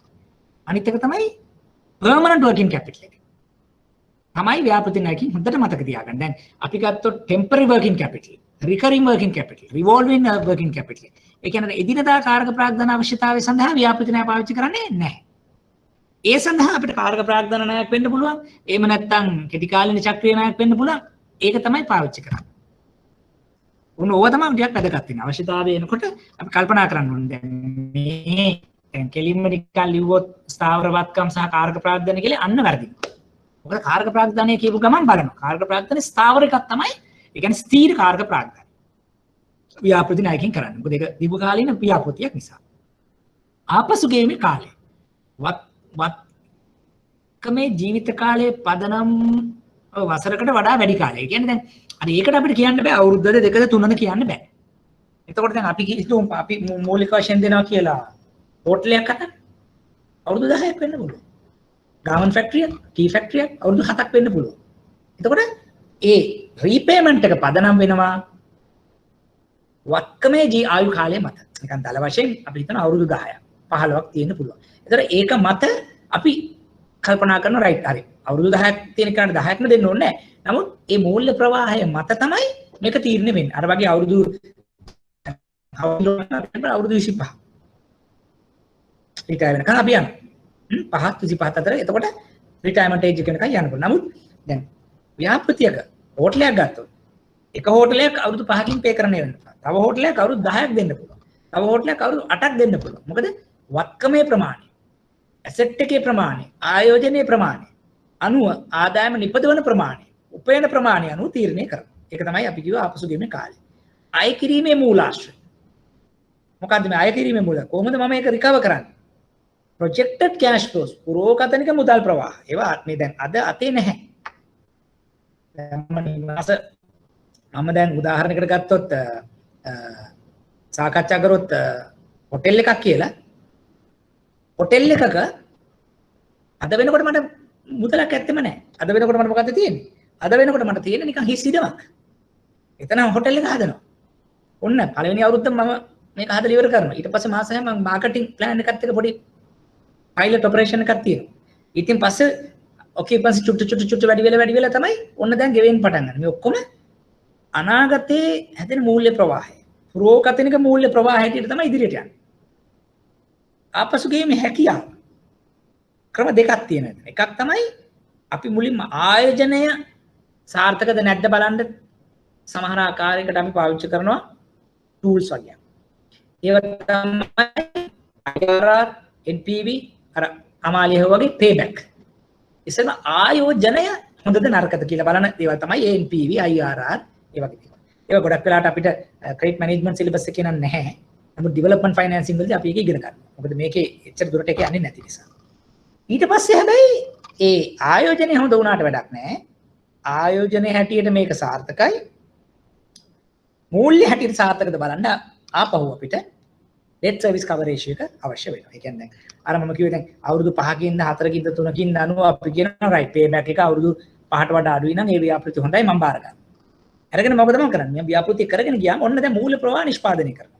ඒ මූල්‍ය ප්‍රවාහය අනුව අර මම කියනා වගේම කැපිටල් එකයි ඉන්ට්‍රස්ට් එකයි පේ කරන්න පුළුවන් නම් ඒකට අපි කියනවා ණය සේවා ආවර්තන අනුපාතය debt service cover ratio.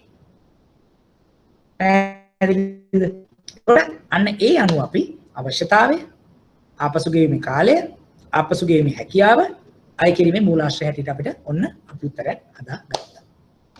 හරි. දැන් මොනවද ප්‍රශ්න තියෙනවද?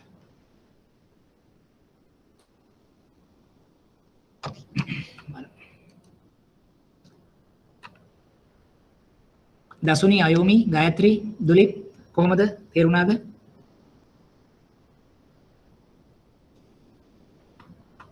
ගැටලු තියෙනවද නැත්නම් පැහැදිලිද? ශශික, අදීශිකා right අනිත් අයට කොහොමද? සම්පත්, සමීර are you okay?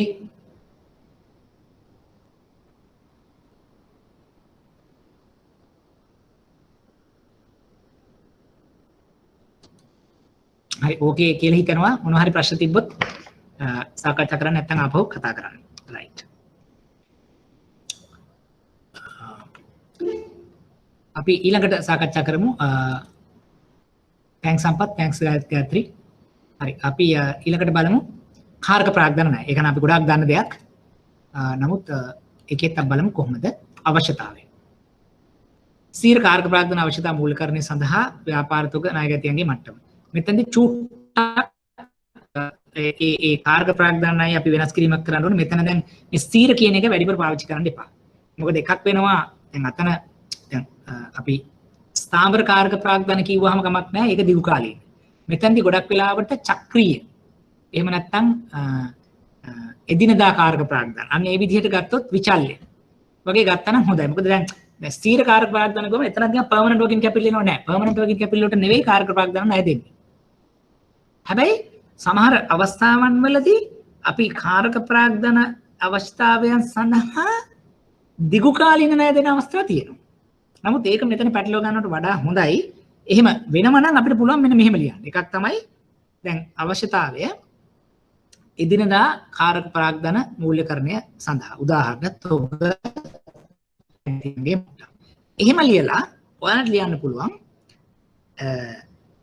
කාරක ප්‍රාග්ධනය කියන්නේ එදිනදා කාරක ප්‍රාග්ධනයට අමතරව කියන්නේ ස්ථීර කාරක ප්‍රාග්ධන අවශ්‍යතාවය සඳහා දිගු කාලින ණයක් මෙතන සාකච්ඡා කරන්නට පුළුවන් අවශ්‍ය නම්. කාරක ප්‍රාග්ධනය කියන එකේම අපි අත්දැකීමෙන් දන්නේ කෙටි කාලීන. හරි නමුත් අවුරුදු 3ක් 4කට වගේ යන අවස්ථා තියෙනවා. ඒ මොකක්ද? ඒකට කියනවා permanent working capital උත් ෆන්ඩ් කරනවා අපි කාර්ක ප්‍රාග්ධන ණය හැටියට දිගු කාලීන ණයක් හැටියට. ඒතර ඒකට පොඩක් වෙනම ලියන එක වැඩි හොඳයි. දල වශයෙන් තොගයක් ණයගැතියන්ගේ මට්ටමක්. ඒතර ණයගැතියන් සහ තොගේ මූල්‍යකරණයට අපි පාවිච්චි කරන්නේ කෙටි කාලීන චක්‍රීය ණය. කාරක ප්‍රාග්ධන කියලා කියන්නේ. හැබැයි කාරක ප්‍රාග්ධන යටතේ දිගු කාලීන දෙන අවස්ථා තියෙනවා. මොකද පාරිභෝගිකයන්ගේ අවශ්‍යතාවය අනුව. ඒ නිසා ලියන්න පුළුවන්. එදිනදා කාර්ක ප්‍රාග්ධන අවශ්‍යතාවය මූලකරණය සඳහා පාවිච්චි කරනවා. ආයෙ ලියලා මේක ලියලා විතින් බකස් කියන්න පුළුවන්.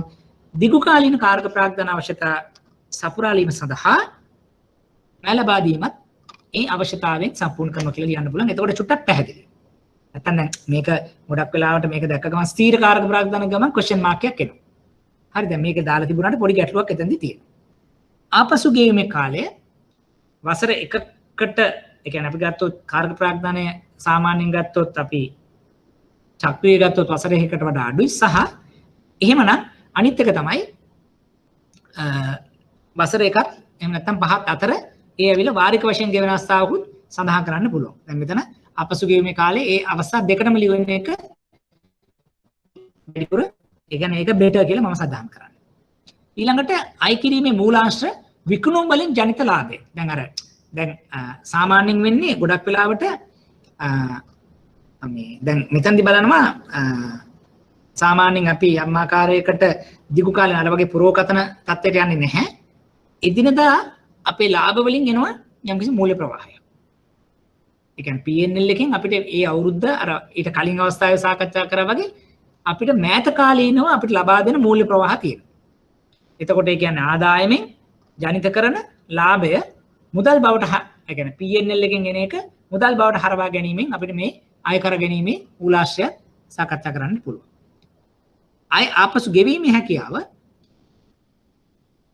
කැෂ් ෆ්ලෝ මත පදනම් කරගත්ත නැත්නම් ඩෙට් සර්විස් කවර් රේෂියෝ එක. එහෙම නැත්නම් මෙතෙන්ට තව දාන්නත් ඕනේ පොලි ආවරණ සේවා අනුපාතිකයක්. මොකද අපි ඕවර්ඩ්‍රාෆ්ට් එකක් එහෙම දුන්නොත් ඒකේ ණය සේවා ආවරණ අනුපාතය විතරක් නෙවෙයි ඉන්නේ පොලි ආවරණ සේවා අනුපාතයත් එතෙට එනවා. මොකද දැන් OD එකක එහෙම අපිට දැන් ඒක අපි එකපාර ඩිමාන්ඩ් කරන්නේ නැහැ.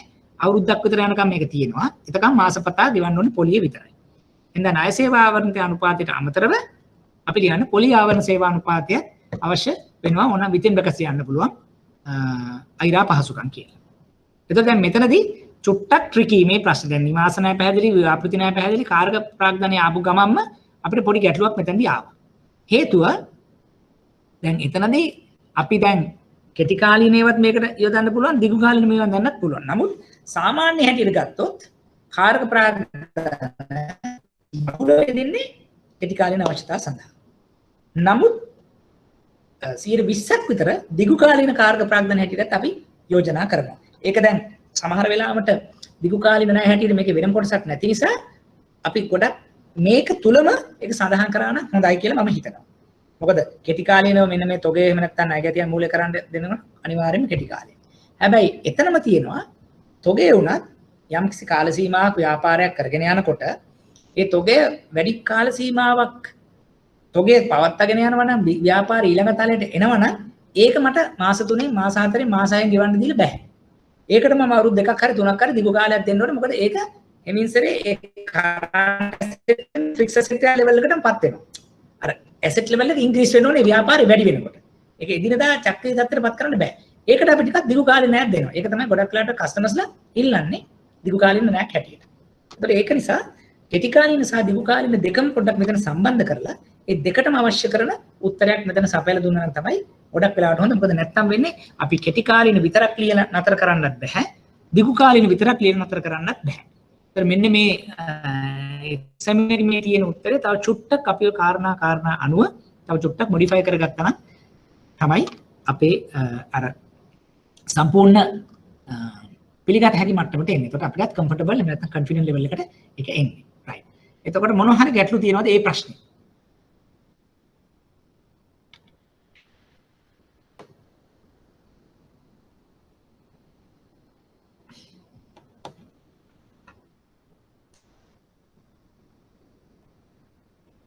පැහැදිලි කියලා හිතනවා මම. මොනවා හරි තියෙනවා නම් ටෙක්ස්ට් කරන්න නැත්නම් කතා කරලා කියන්න. ඊළඟට අපේ තියෙන එකක් මූල්‍ය කල්පත්‍ර. ඒ කියන්නේ ෆයිනෑන්ස් ලීසස් අපි සතියේත් ඉගෙන ගත්තා. ඒක ගත්තොත් අවශ්‍යතාවය. කුලී වාරික ලෙස ගෙවීමට වත්කම් මිලට ගැනීම, වත්කම් මූල්‍යකරණය වගේ දෙයකට. ඒ කියන්නේ අපි ගොඩක් වෙලාවට ෆයිනෑන්ස් වාරික හැටියට ගෙවන පදනම යටතේ වාහන මිලට ගැනීම. එහෙම නැත්නම් වත්කම් මිලට ගැනීම, උපකරණ මිලට ගැනීමක් වගේ එකක් තමයි ෆයිනෑන්ස් ලීසස් එකකින් කරන්නේ. ආපසු ගෙවීමේ කාලය ඇත්තටම වත්කම් වල ජීවිත කාලය මත තීරණය වෙන කාල සීමාවක්. දැන් උදාහරණයක් ගත්තොත් වාහනයක් අපිට අවුරුදු 4 5 6 7 වගේ එකයි යනවා. එහෙම නැත්නම් fixed to the ground machine එකක් අවුරුදු 3 4 5ක් වගේ යනවා. ඒ කියන්නේ වත්කම මත රැඳෙන ආකාරයට කාල සීමාව අපි තීරණය කරනවා ආපසු ගෙවීමේ කාලය. ආයකර ගැනීමේ මූල්‍ය ප්‍රවාහය ව්‍යාපාරයේ මුදල්. අර මම කිව්වා වගේ ලාභයත් එක්ක විකුණුම් වලින් ලාභය හැටියට ලැබලා ඒ ලාභයෙන් ජනිත වන මූල්‍ය ප්‍රවාහය හැටියට තමයි අයකර ගැනීමේ මූල්‍ය ආශ්‍රය හැටියට ගන්න. මොකද ඒකෙත් අපි පුරෝකථනය කළා. මේ කැෂ් ෆ්ලෝ ලෙවල් එකට යන්නේ නැහැ. දැන් යම් කිසි ආකාරයකට ඒ ව්‍යාපාරයේ ජනිත කරන ආදායම තුලින් ලාභය තුලින් මූල්‍ය ප්‍රවාහය මොකද්ද? ඒක අනුව අපි තීරණය කරනවා. ආපසු ගෙවීමේ හැකියාවත් debt service cover ratio එකක් හැටියට අපි තීරණය කරනවා. මොකද ගොඩක් වෙලාවට මේ මුදල් ප්‍රවාහය තුලින්ම ජනිත වෙන ණය ආපසු ගෙවීමේ ක්‍රමවේදය ණය සේවා වර්ධික අනුපාතය කියන එක තමයි අපි තීරණය කරන්නේ. right. එතකොට දැන් සාමාන්‍යයෙන්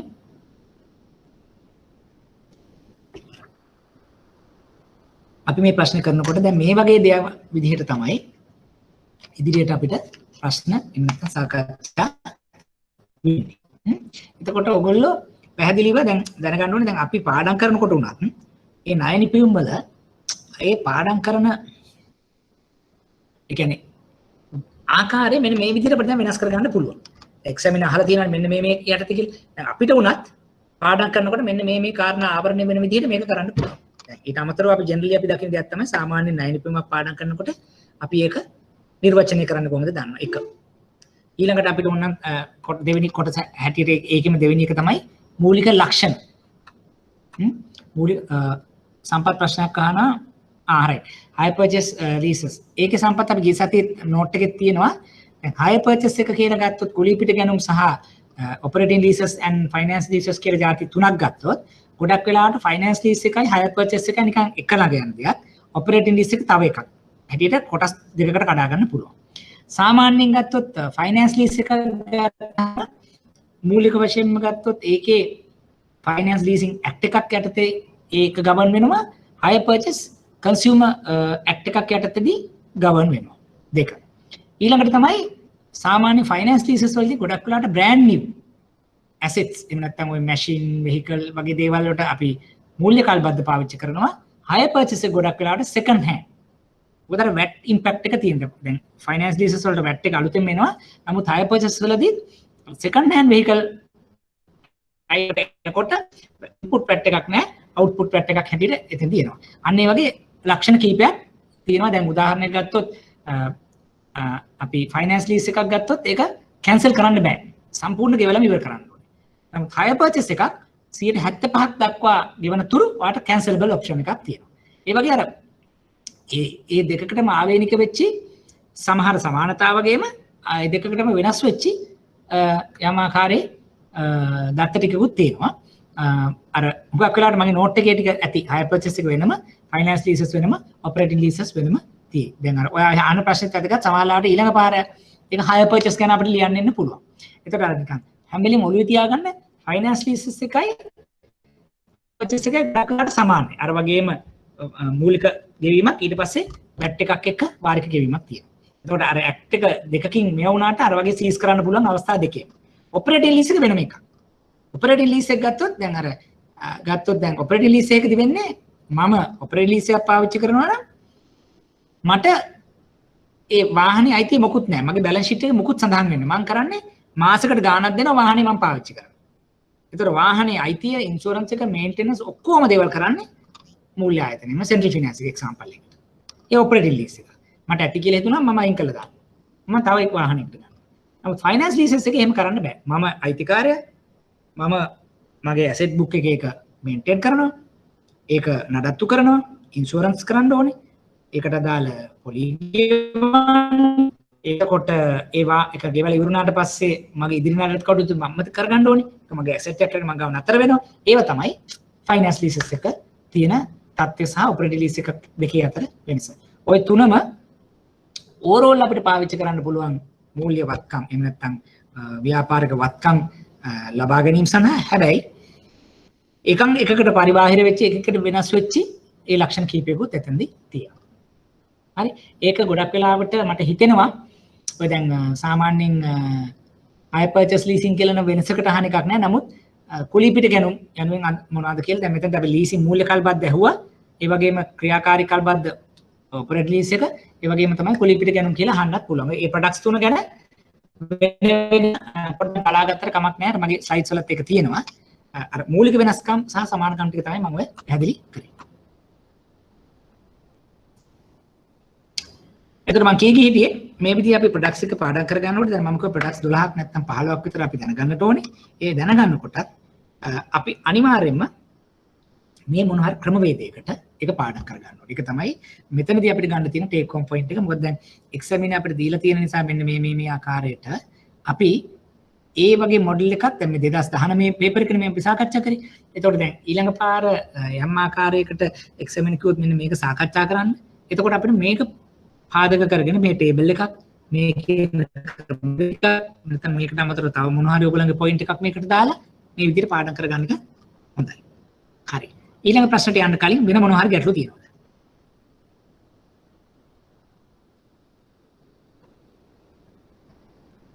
තව ක්ලියර් කරගන්න එහෙම නැත්නම් පැහැදිලි නැති තැන්.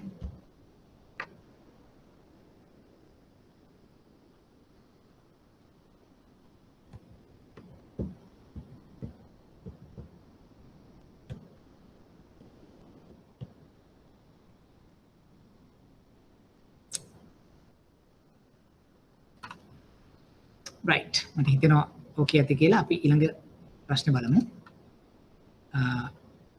මූල්‍ය ආයතනයකට ක්‍රමික ණය නිසා සිදුවන අලාභයන් අවම කර ගැනීම පිණිස සෑම ණය පහසුකමකම ඇති අවදානම් ගැනීම වැදගත්. මූල්‍ය ආයතනයක ණය අවදානම් අවම කර ගැනීම සඳහා පහත ඒවා උපකාරී වන්නේ කෙසේද සාකච්ඡා කරන්න. කෝට් එකේ පංච බල ව්‍යාපෘතිය අපි ඒක ඉදිරියේ සාකච්ඡා කරනවා. අවදානම් ශ්‍රේණිගත ඒකත් ඉස්සරහ සාකච්ඡා කරනවා. කොන්දේසි එකත් ඉදිරියේ සාකච්ඡා වෙනවා. දැන් අපිට හතරවෙනි කොටසට අපිට ආන්සර් එකක් දෙන්නට පුළුවන්. වත්කම් මූල්‍යකරණයේදී සුරකුම් ලබා ගැනීම. මොකද මේක type of securities කියන කොටසට වැටෙන නිසා. හරි. අපි බලමු කොහොමද මේ මූල්‍ය සුරකුම් ලබා ගැනීම සිද්ධ කරන්න කියලා. ඒකෙදී හතරවෙනි එක.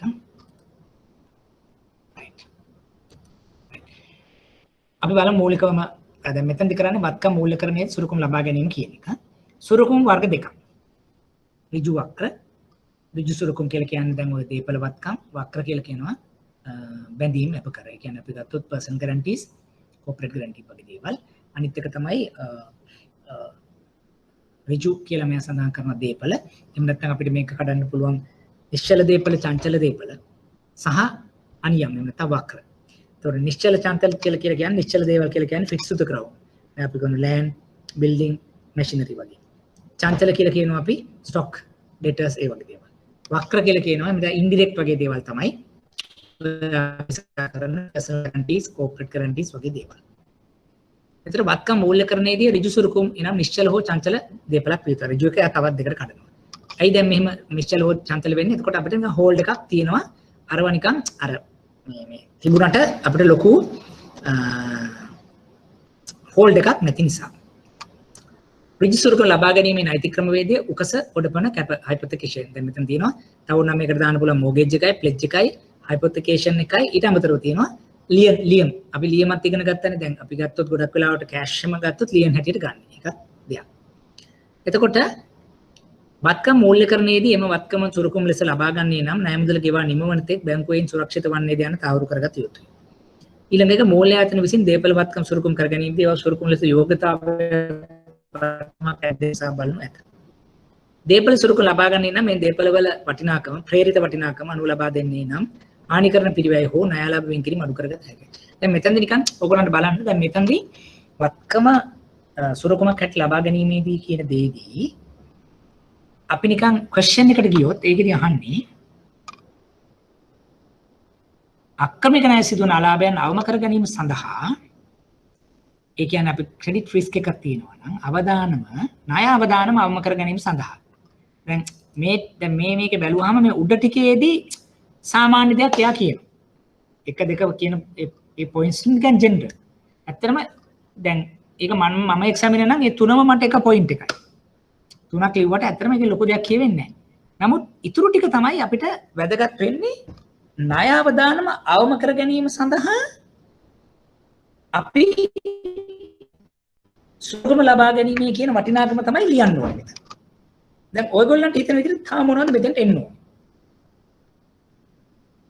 අන්තිම පොයින්ට් එක ඇසෙට් හැටියට ගත්තාම පෝසේල් වැලියු එක අනුව ලබා ගත්තාම අපි ඔය කියන්නේ හානි කරන පිරිවැය. අපි අර කිව්වේ දැන් ගත්තොත් ඉම්පයර්මන්ට් එකේදී එහෙම නැත්නම් ණය අලාභ වෙන් කිරීමේදී නැත්නම් ලෝන් ලොස් ප්‍රොවිෂන් වලදී වෙන් කර ගන්න පුළුවන්. ඉදිරියේදී අපි ඒක වෙනම කම්පියුටේෂන් එකකුත් කරනවා. සාමාන්‍යයෙන් වෙන්නේ අපි දේපලක් ගත්තාම ඒ අදාළ ණය අක්‍රමික ණය තත්ත්වයටපත් වුණාට පස්සේ ඔයගොල්ලෝ අහලා තියෙ හෙයා කට් රූල් කියලා එහෙම ඒ ණය අය කර ගැනීමට නොහැකි වෙනකොට ඒ සඳහා වෙන් කිරීම කරනවා. ඒක හානි කරන පිරිවැයක් ඉම්පයර්මන්ට් ප්‍රොවිෂන් එකක් හරි එහෙම නැත්නම් ණය අලා හැටියට තක්සේරු කරන අවස්ථාවක ඒ සඳහා වෙන් කරන ප්‍රතිශතය එහෙම නැත්නම් වෙන් කරන පිරිවැය අඩු කර ගැනීමේ හැකියාවක් තියෙනවා අපි දේපලක් ගන්නවා. ඒක තමයි මේ ප්‍රශ්නට අදාළ හොඳම උත්තරේ එක. ඊට පස්සේ අර වත්කම් මූල්‍ය ඊට උඩ දෙක සුරකමක් ලබා ගන්න නම් මුදල් ගෙවා නිමවන තෙක් බැංකුව සුරක්ෂිත වන්නේද? එහෙම නැත්නම් වත්කම් සුරකම් ලෙස යෝග්‍යතාවයක් වටිනාකමක් ඇද්ද යන විමස. දැන් ඒකෙනුත් අර යම් ප්‍රමාණයකට අදහසක් වෙනවා. නමුත් අර හරිම උත්තරයක් එතන නැහැ. එතකොට දැන් ඒ කියන්නේ දැන් අපි ගන්න ඕනේ ඇයි ප්‍රොවිෂනින් මේ වගේ දෙයකට අඩු වෙන එක.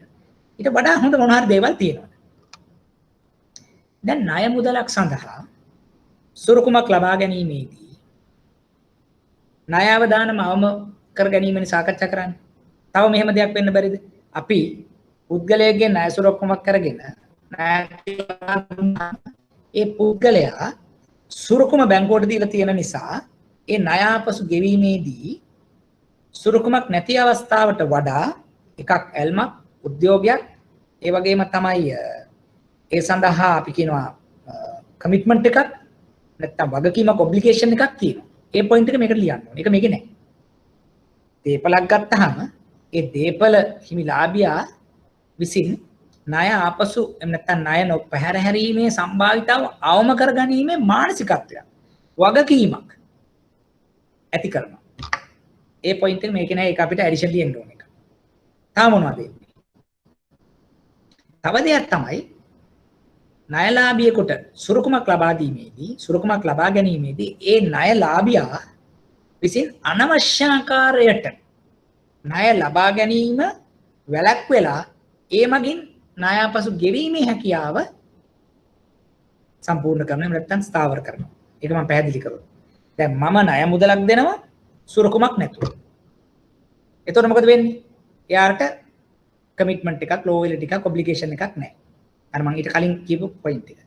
එයා ගාව තියෙන සුරකුම මොකද කරන්නේ? මම ඕනේ නැහැ. මම සල්ලි ටිකක් දෙකක් දෙනවා. එතනම මිස්යූස් වෙන්න පටන් ගන්නවා. ඉතින් කිසිම මේකක් නැහැ. සුරකුමකුත් නැහැ. ණය ටිකක් දුන්නා. පාවිච්චි කරනවා ගෙවනවා. ඉතින් හොඳයි නම් හොඳයි. අනිත් එක තමයි මොකද වෙන්නේ? අර ප්‍රොපර්ටි මම ගත්තේ නැහැ. එයා මොකද කරන්නේ? ඒ ප්‍රොපර්ටි අරගෙන යනවා මනි ලෙන්ඩර් කෙනෙක් ගාවට. මූල්‍ය නොවන ආයතනයකට යනවා. ආයෙ වැඩිපුර සල්ලි ගන්නවා. දැන් මොකද කරන්නේ? ඕනේ රුපියල් 100යි. 300ක් දැන් ගන්නවා. ඇයි? මම සුරකම ගත්තේ නැහැ. මම කියනවා මිලියන 5ක් වඩ මම නිකන් දෙන්නම් ඕඩි එකක් ඔයා වැඩේ කරගෙන යන්න ඔය එච්චර හොඳයි. සුරකුමක් ගත්තා නම් මොකද වෙන්නේ? අරයට වෙන තැනකට යන්න බෑ. අනවශ්‍ය ණයක් ලබා ගන්න හැකියාවක් නැහැ. ණය සුරකුමක් තියෙනකොට වෙන කෙනෙක් ඇවිල්ලා ගියොත් හොඳ ප්‍රොපර්ටි එකක් තියෙනවා. ඔබ දෙන්නකො මම ණය ටිකක් දෙන්න. ඔන්න. ඒවනේ බැංකර්ස්ලා. ඒවනේ මූල්‍ය නොවන ආයතන. ඒවනේ මනි ලෙන්ඩර්ස්ලා. දැන් මොකද වෙන්නේ? අර එතකොට සුරකුමක් අරගෙන ඒ කන්ට්‍රෝල් එක අපි නැති කරගත්තා මෙතන. පැහැදිලිද? එතකොට දැන් මේ ප්‍රශ්නේ දැන් මම එක කියන්නේ සජෙස්ටඩ් ආන්සර්ස් එක මෙහෙම ආවට උත්තරේ සම්පූර්ණ නැහැ. දැන් ඇත්තටම අන්තිම පොයින්ට් එක හොඳයි. ඊට උඩින් තියෙන පොයින්ට්ස් දෙක එකක් එකතු කරලා ලියන්න පුළුවන්. ඊට අමතරව උඩ පොයින්ට්ස් තුනම අපිට එකක්. ඊටු දෙක අර මම කිව්වා වගේ. එකක් තමයි ණයකට සුරකුමක් ගැනීමේදී ඒ ණයලාභියා විසින් බැංකුව තුළට ලැබෙන බැඳියාව, නැමියාව සහ වගකීම මත ණය පැහැරීමේ අවදානම අඩු කිරීමක් වෙනවා. අනිත් එක තමයි ණයලාභියා විසින් ණය සුරකුමක් බැංකුවට ලබා දීම තුලින් ඒ ණයලාභියාට ඒ සුරකුම පාවිච්චි කරමින් වෙන ආයතන තුලින් අනවශ්‍ය ආකාරයෙන් ණය ලබා ගැනීම නිසා සිදුවන යම් ආකාරයක අඩුපාඩු යම් ආකාරයක අමතර පොලී ගෙවීම වලින් බලක්වා ගන්න පුළුවන්. එතකොට මේ ණය නිසි පරිදි ගෙවීමේ හැකියාවක් තියෙනවා. ඒ පොයින්ට්ස් එකත් මේකට එහෙම නැති වුණාම වෙන්නේ අර මේ ප්‍රශ්නෙට දැන් මේ ඇවිල්ලා සජෙස්ටඩ් ආන්සර්ස් නේ. ඒතර මේකෙන් කියන්නේ මේක තමයි හරිම උත්තරේ කියලා. දැන් මම එක්සැමිනර් නම් මේක බලාගෙන ළමයා ලියන්නේ මොකක්ද අනුව තමයි මම ලකුණු දෙන්නේ. දැන් මේක ඊළඟ ප්‍රශ්නයකට ආවොත් මේ ටික ලිව්වොත් ඇත්තටම මේකේ ලකුණු 5ක් යෝජනා වුණාට ලකුණු 2ක් වගේ තමයි හරියට දී ගන්න පුළුවන් වෙන්නේ. හේතුව සම්පූර්ණ නැහැ. මොකද මේ ටිකෙන් එකක් අපි ඉතුරු දෙක ලියවිලා තියෙනවා. තව පොයින්ට්ස් දෙකක් ලියවනම් ලකුණු 5කට යන chance එකක් තියෙනවා. ඒ නිසා ගොඩක් කල්පනාකාරී වෙන්න. මේක හොඳයි. නමුත් අපි දන්නවා ඊට වඩා දෙයක්. ඇත්තටම බලන්න ඇයි අපි සිකියුරිටි එකක් ගන්නෙ? obviously මේ තියෙන fossil value එකකින් ඒ වගේම තමයි ඒ දීපල එහෙම නැත්නම් තව පොයින්ට් එකක් කියන්න පුළුවන්. අපි දීපලක් ගත්තාම මොකද වෙන්නේ? කාලයත් එක්ක දීපලේ වටිනාකම ඉහළ යෑමක් සිද්ධ වෙනවා. in general කාලයත් එක්ක දෙන ණය මුදල අඩුවීමක් සිද්ධ වෙනවා. එතකොට මොකද වෙන්නේ? අපේ ණය අවදානම යම් ආකාරයකට අඩුවීමක් සිද්ධ වෙනවා. ඒකත් එක පොයින්ට් එකක්. අපි ලෑන්ඩ් එකක් ගන්න දෙනවා, බිල්ඩින් එකක් ගන්න දෙනවා, කාලෙත් එක්ක ඇප්‍රීෂিয়েට් වෙනවා වැඩ. මිලියන 10යි ඒ කාලේ වැලියු දැන් මිලියන 20යි. මේකට දුන්න මිලියන 8යි දැන් මිලියන 4ක් වෙලා. දැන් මගේ ඇසෙට් කවර් එක 5 times. මුලදී තිබ්බ 2 times. එතකොට මගේ ණය අවදානම අඩු වෙනවා. මොකද ලොකු වටිනාකමක් තියෙන ප්‍රොපර්ටි එකකින් තමයි මේක කවර් වෙන්නේ. ඒ තවත් පොයින්ට් එක. අන්න එහෙම නිකන් ප්‍රායෝගිකව අපි මේකට හිතන්න ඕනේ. මොකද විභාගෙට ගිහිල්ලා මේක අපිට කරන්න බෑ. විභාගෙට ගිහිල්ලා ටෙන්ෂන් එකට මේක ඔක්කොම ඔලුවට එන්නේ නැහැ. හැබැයි දැන් අපි ඔලුවේ මේක තියෙනවා. මේ මාව මේක තමයි මගේ උත්තරේ. ආයේ මේ වගේ ප්‍රශ්නයක් ආවොත් තාම ඊට සමාන එකක් ආවොත්. දැන් අවදානම අවම කර ගැනීම සහ සුරකුම් ගැන සාකච්ඡා කරා. එතකොට ණය ලබා දීමේදී සුරකුමක් වැදගත් වන්නේ ඇයි? සුරකුමක් ලබා ගැනීමේදී බැංකු කරුවාට තියෙන වාසි මොනවාද? සුරකුමක් ලබා ගැනීමේදී පාරිභෝගිකයට තියෙන වාසි මොනවාද? මේ තියෙන කරුණු ඔක්කොටම මේ උත්තර ටික අපිට දෙන්න පුළුවන්. හරිම පැහැදිලි. ඒ වගේ පොඩක් අර අපි ඉගෙන ගන්නකොට කරුණු එකතු කරගන්නවා. එකතු කරගෙන අපේ උත්තරේ හදාගන්න. එතකොට එතනින් එහාට අපිට වර්ධින්නේ නැහැ. එතනින් එහාට අපි යන්නේ මේ සියලුම දේවල් එකතු කරගෙන ඊට වඩා හොඳ ආන්සර් එකක් එක තමයි ඊළඟ පාර අපි ප්‍රසන්ට් කරන්නේ එක්සැමින් ඇහුවොත්. ඔය හා සම්බන්ධ වෙච්ච ප්‍රශ්න වලට. හරි. මොනවා හරි ගැටලු තියෙනවා. තවත් පැහැදිලි කර ගැනීම අවශ්‍යද? අහන්න නැත්නම් ටෙක්ස්ට් කරන්න නැත්නම් මොකද ගොඩක් ක්ලියර් කරගෙන ඉදිරියට යන්න ඕනේ. මොකද ඔය වගේ ප්‍රශ්න පාරම ඇහිලා තියෙනවා. මේ මෑත කාලිනවත් අහලා තියෙනවා. උපරිම අපි ලකුණු ගන්නත් ඕනේ ඔය වගේ ප්‍රශ්නකට.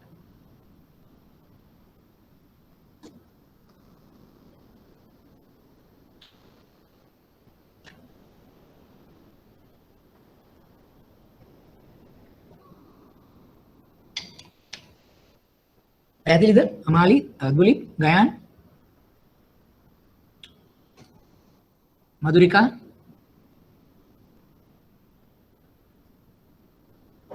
සුරංග, සුජිත්, thanks දුලිප්. අනිතයට කොහොමද? thanks අමාලි. පුළුවන් නේද? දැන් ඒ වගේ complete හොඳ උත්තරයක් දෙන්න. right? චුට්ටක් අන්න එහෙම හැම වෙලේම thanks අමීර. thank you මధుරිකා.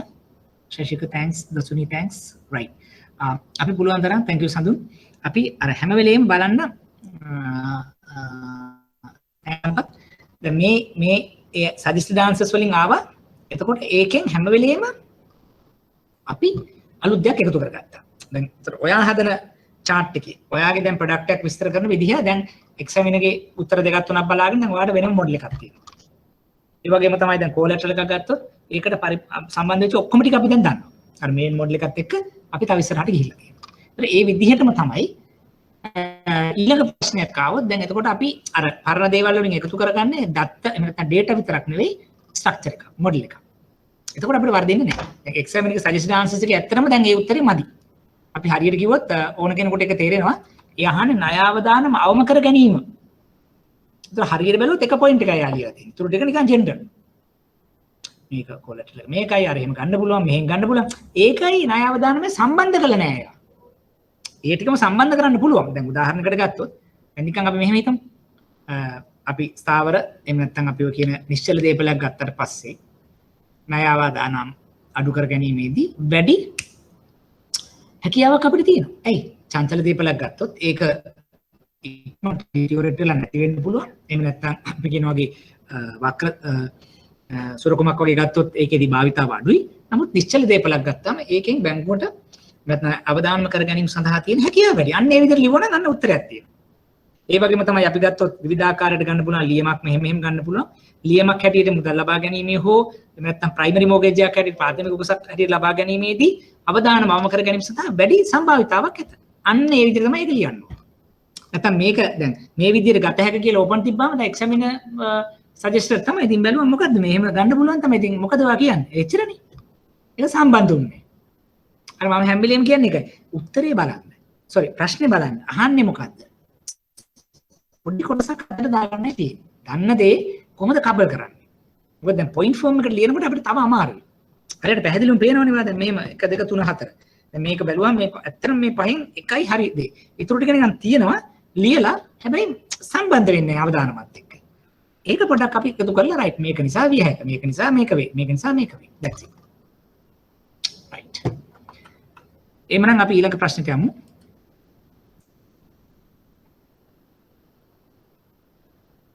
හරි. අපනයන කරුවන් සඳහා ඇසුරුම් ණය පහසුකම් මට විනාඩියක් දෙන්න. එතකන් මේක පොඩ්ඩක් කියව ගන්න. ඊට පස්සේ අපි සාකච්ඡා කරමු. අපි කන්ටිනියු කරමු. මෙතෙන්දී අහන ප්‍රශ්නේ තමයි අපනයන කරුවන් සඳහා ඇසුරුම් ණය පහසුකම්. මොකද දැන් මේකේ කොටස් කීපයක් තිබුණා. තියෙනවා. මේ කියන්නේ අපි එක්ස්පෝර්ටර්ස්ලට දෙන පැකින් ක්‍රෙඩිට් ලෝන් කියන එක තමයි මේ සාකච්ඡා කරන්නේ. එහෙනම් ඉතින් අපි බලමු ඉස්සෙල්ලාම මේක සාකච්ඡා කළා කොහොමද උත්තර ටික. අපනයන කරුවන්ගේ විකුණුම් කරුවන් කෙටි කාලීන චක්‍රීය ණය පැකේජ් එකක් ලබා ගැනීමේදී ඇසුරුම් ණය පහසුකම් ලබා දෙයි. ඇසුරුම් ණය ක්‍රම දෙකක් පූර්ව නැවගත ප්‍රී ෂිප්මන්ට් පශ්චාත් නැවගත පෝස්ට් ෂිප්මන්ට්. පූර්වගත නැවගත කිරීමේදී ණය සම්පාදනය කරන්නේ භාණ්ඩ සැකසීම් හෝ නැවත විකිණීමට අමුද්‍රව්‍ය මිලදී ගැනීම. කියන්නේ raw material purchase කරන්නට එහෙම නැත්නම් ඒ අරගෙන handling එහෙම නැත්නම් processing වගේ කරන්න තමයි මේ ප්‍රී එක ලබා දෙන්නේ. පශ්චාත් නැවගත කිරීමේදී පහසුකම් දෙන්නේ අපනයනය ආය ලැබීම සඳහා අත්විකාරණය. ඒ කියන්නේ අපි හදලා මේක එක්ස්පෝර්ට් කරාට පස්සේ එක්ස්පෝර්ට් කරපු රටේ නිකන් අපිට බිල් එකක් ඩිස්කවුන්ට් කරන විදිහට දෙන්න පුළුවන්. සාමාන්‍යයෙන් ඇසුරුම් ණය පහසුකම් අපනයන ආය ලැබීම වලින් පිය යුතුයි. සාමාන්‍යයෙන් වෙන්නේ මේ පැකින් ක්‍රෙඩිට් ලෝන් එක සෙටල් වෙන්නේ අර කියන එක්ස්පෝර්ට් ප්‍රොසීඩ්ස් වලින්. මේ පහසුකම් කාර්ක ප්‍රාග්ධන චක්‍රයට අනුව කෙටි කාලින. ඒ කියන්නේ දැන් මෙතන ප්‍රොසෙස් කරන්න දවස් ගණනක් දෙනවා. ඊට පස්සේ එක්ස්පෝර්ට් කරලා එන්න තව මාසයක් යනවා නම් ඒ ටික තමයි සාමාන්‍යයෙන් මේ කාල සීමාව වෙන්නේ. පූර්ව නැවගත කිරීම පහසුකම් සඳහා උදාහරණ ලෙස අපනයන බාර කුයිතාන්සි ණය, කෙටි කාලින ණය අයිරා දැක්විය හැකියි. දැන් මෙතනදී ගොඩක් වෙලාවට පූර්ව නැවගත කිරීම කියලා කියන්නේ ප්‍රී ෂිප්මන්ට් වලදී ඒ අපනයන බාර ඒ හම්බෙන ඒ කියන්නේ T trust resist loan කියලා කියනවා export ඒවා නැත්නම් short term loan වෙන්න පුළුවන් OD එකක් වෙන්න පුළුවන් දැන් ඔය packing credit loan එකක් කියලා කියන්නේ මෙන්න මේ ආකාරයට තමයි මේක දක්වන්නේ. එතකොට දැන් සාමාන්‍යයෙන් මේක නම් හොඳ උත්තරයක්. මොකද මේකේ කෙටි සටහනක් ලියන්න කියලා තියෙනවා. දැන් තව ඕගොල්ලන්ට හිතෙන මොනවා හරි මෙතෙන්ට දෙයක් දාන්න පුළුවන්ද? දැන් අපි මූලිකවම කියනකොට ඔයගලන්ට මම කිව්ව මතක නම් අපි සාමාන්‍යයෙන් කොහොමද ණය දැන් මේ එක්සැමින් එකේ එක එක ස්ටයිල් එකට අමතරව අපි මම සජෙස්ට් කරේ කොහොමද? අපි නිර්වචනය කියන එක පොයින්ට් එකක් තියෙනවා. ඊළඟට ඒ අදාළ ණය නිපැයුමේ යම්කිසි ලක්ෂණ ටිකක් අපි සාකච්ඡා කරනවා කියලා කිව්වා. දෙක. තුන්වෙනි පොයින්ට් එක හැටියට අපි ලියන්න පුළුවන් ඒ ණය නිපැයුම සම්බන්ධ වෙච්චි advantages disadvantages වාසි අවාසි කියන ලියන්න පුළුවන්. හතරවෙනුව අපිට ලියන්න පුළුවන් ඒ ණය සම්බන්ධිත යම්ති අවදානම් මොනවා හරි જાති තියෙනවද? ඒ අවදානම් අවම කර ගැනීම ක්‍රමවේද මොනවද ලියන්න පුළුවන්. පස්වෙනුව අපිට ලියන්න පුළුවන් ඒ ණය අපිට ප්‍රායෝගිකව දකින්නේ කොහොමද? උදාහරණ සහිත. අපිට දැන් POD එකක් ගත්තොත් ඒක TOD, POD එහෙම නැත්නම් බැංකු අයිරාව කොටස් තුනකට කඩන්න පුළුවන්. නැත්නම් බැංකු අයිරාව පාවිච්චි කරන්නේ මොන වගේ අවස්ථාව සඳහාද? මොන ව්‍යාපාර කටයුතු සඳහාද? අන්න ඒ වගේ නිකන් අපිට පහකට කඩලා ලියන්න පුළුවන් මොනවා හරි දෙයක් ගැන කෙටි සටහනක් ලියනකොට.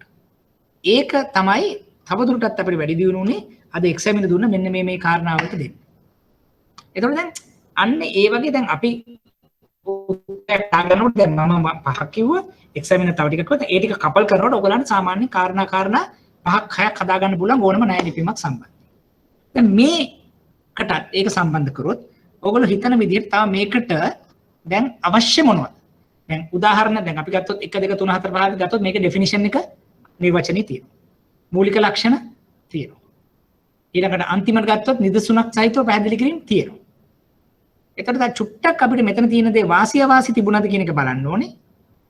ඒ වගේම තමයි අවදානම් ගැන සාකච්ඡා කරාද කියන එක මෙතන තිබුණාද නැද්ද කියන එක විතරයි දැන් අපේ ඔළුවේ තියෙන්නේ. එතකොට ඒ වෙනුත් යම් කිසි කොටසක් මෙතන ගේන්නට පුළුවන් නම්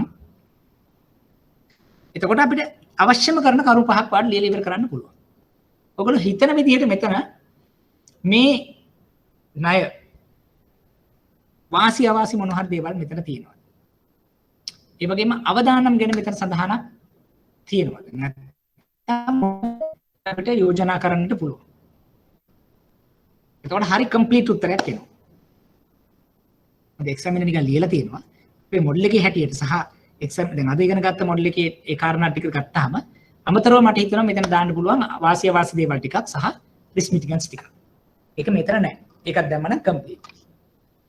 කියන්න බලන්න මොකක්ද එතනට සාමාන්‍යයෙන් දාන්න පුළුවන් යෝජනා කරන අවදානම් මොන හරි තියෙන්නේ. එහෙම නැත්නම් වාසි අවාසි මොන හරි තියෙනවද මෙතන?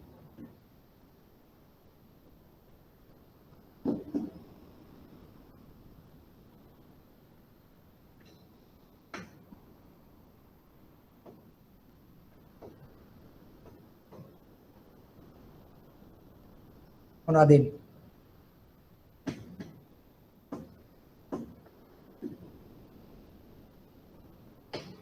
සද්ද වහන්න බෑ දැන්. ඉතින් ඔයගොල්ලෝ දැන් සාමාන්‍යයෙන් එක්ස්පර්ට්ලා දැන් ප්‍රොඩක්ෂන් සෑහෙන දන්නවා. මේක සාකච්ඡාත් කරා. අම්මනම් මෙහෙම දැන් මෙතනදී ඕඩර් එකක් එනවා පිටරට ගිහින්. ඒ ඕඩර් එක බලාගෙන මගේ පාරිභෝගිකය ඇවිල්ලා කියනවා මට මෙහෙමයි අපි හිතමු කුරුදු මට මෙහෙම ඕඩර් එකක් ඇවිල්ලා තියෙන සිනමන් ඕඩර් එකක් USA වලින්. එතකොට ඒක මට ප්‍රොසෙස් කරන්න මට කෙටි කාලින චක්‍රීය ණය පැකින් ක්‍රෙඩිට් ලෝන් එකක් ඕනේ. රයිට්. ඕඩර් එක බැලුවා. එක්ස්පෝර්ට් LC එකක් අපි ඒ පැත්තෙන් ආවා. රයිට්. ඕඩර් එක බලාගෙන රයිට් මම ඔයාලට දෙනවා. දැන් මම යාට මුදල් දෙනවා. දුන්නාම මොකද්ද වෙන්න ඕනේ? එයා ඒක රෝ මැටීරියල් ගත්තා. ප්‍රොසෙස් කරලා ඉවර කරලා ෂිප් කරලා මට කියන්න ඕන ඔන්න මම ඒ ෂිපින් එක කරා. එතකොට තමයි මේ පැකින් ක්‍රෙඩිට් ලෝන් එක ඊළඟ තලයට යන්නේ. දැන් මට මෙතන අවදානමක් තියෙනවද නැද්ද? අවදානමක් තියෙනවා. මොකද්ද? මේ කියන ණයලාභියා මුදල් ටික අරගෙන මේක හරියට ප්‍රොසෙස් කරේ නැත්තම් හරි දෙයක් ගත්තේ නැත්තම් නීසි පරිදි ලේබර් ඒ ටික දාලා කරේ නැත්තම් එහෙම නැත්තම් ඒක හරි විදිහට කරේ නැහැ. ඒක නොකර වෙන මොනවා හරි දෙයක් කරොත් මොකද? කෙටි කාලින චක්‍රීය ණයන්නේ දෙන්නේ. මොන රිස්කයක් තියෙනවා. ඒ වගේම තමයි අනිත් පැත්තෙන් ඕඩර් එක කරා රට යවුවා රට ගියාම එයා කියන රයිට් මෙන්න මේ තමයි මගේ යාවේ ඩොකියුමන්ට්ස් බිල් ඩොකියුමන්ට්ස් මේක ඩිස්කවුන්ට් කරලා හරි මොකද US බයර් සල්ලි එවනකම් ඩිස්කවුන්ට් කරලා මුදල් දෙන්න. එතකොට පැකින් ක්‍රෙඩිට් ලෝන් එක සෙටල් වෙනවා. එතකොට එක්ස්පෝර්ට් පෝස්ට් ඩිස්බර්ස්මන්ට් ලෝන් එකක් එතන හැදෙනවා. ඒක සෙටල් වෙන්නේ අර එළියෙන් එන සල්ලි වලින්. එතන දැන් මොකද්ද ගැටලුව? යවුව බඩු ඒ බය අපිට සල්ලි වන්න ඕන. එතන බය රිස්ක් එකක් තියෙනවා. මෙතන තියෙනවා බරෝවර් රිස්ක් එකක්. මෙතනත් අවදානමක් මෙතනත් අවදානමක්. ඒ අවදානම අවම කර ගන්නට අපිට කරන්න පුළුවන් ක්‍රමවේද දෙකක්. එකක් අපිට අවශ්‍ය නම් මේ ලබා දෙන කෙටි කාලීන චක්‍රීය ණය සඳහා සුරුකුමක් ලබා ගැනීමෙන් මෙතනදී අප්‍රමාණයක් අවදානම අවම කර ගන්න පුළුවන්. ඒ වගේම තමයි මේ පැත්තේ ගත්තොත් විදිහට බයගෙන් මුදල් අපිට එනවද නැද්ද බලා ගන්නකොට ඒ බයව කවුද කියලා කලින් රේටින් එකක් නැත්නම් බය පිළිබඳ ඇනලිසිස් එකක් කරලා එතනත් යම් තක්සේරුට එන්න පුළුවන් රයිට් මෙයා හොඳ කෙනෙක්. ඒ රේටඩ් බය කෙනෙක්. ඔන්න ඒ වගේ දෙයක් කරන්න පුළුවන් එක. ඊළඟට තමයි අපිට තා පුළුවන් ඔයගොල්ලෝ අහලා ඇති ස්ලැසික් කියලා රක්ෂණයක් තියෙනවා. ඉන්ෂුරන්ස් කරන්න පුළුවන් මේ ප්‍රී පෝස්ට් ෂිප්මන්ට්ස්. හදිස්සියේ මේගොල්ලෝ නොකරුවොත් අර ඉන්ෂුරන්ස් එකෙන් අපිට පුළුවන් මේ ක්ලේම් එක ගන්න. හදිස්සියේ අර බය වෙන්නේ නැත්නම් අපිට රක්ෂණ ආවරණයක් ලබා ගැනීමේ හැකියාවක් තියෙනවා. ඒ වගේ පොයින්ට් එකක් අමතරව මෙතනට ගේන්න පුළුවන්. මෙතෙන්දී performance risk එකක් buy risk එකක්. ඒ දෙකම අවම කර ගැනීම සඳහා රක්ෂණයක අපිට ලබා ගැනීමේ කෙටියෙන් ලියන්න. ලබා ගැනීමේ හැකියාව තියෙනවා.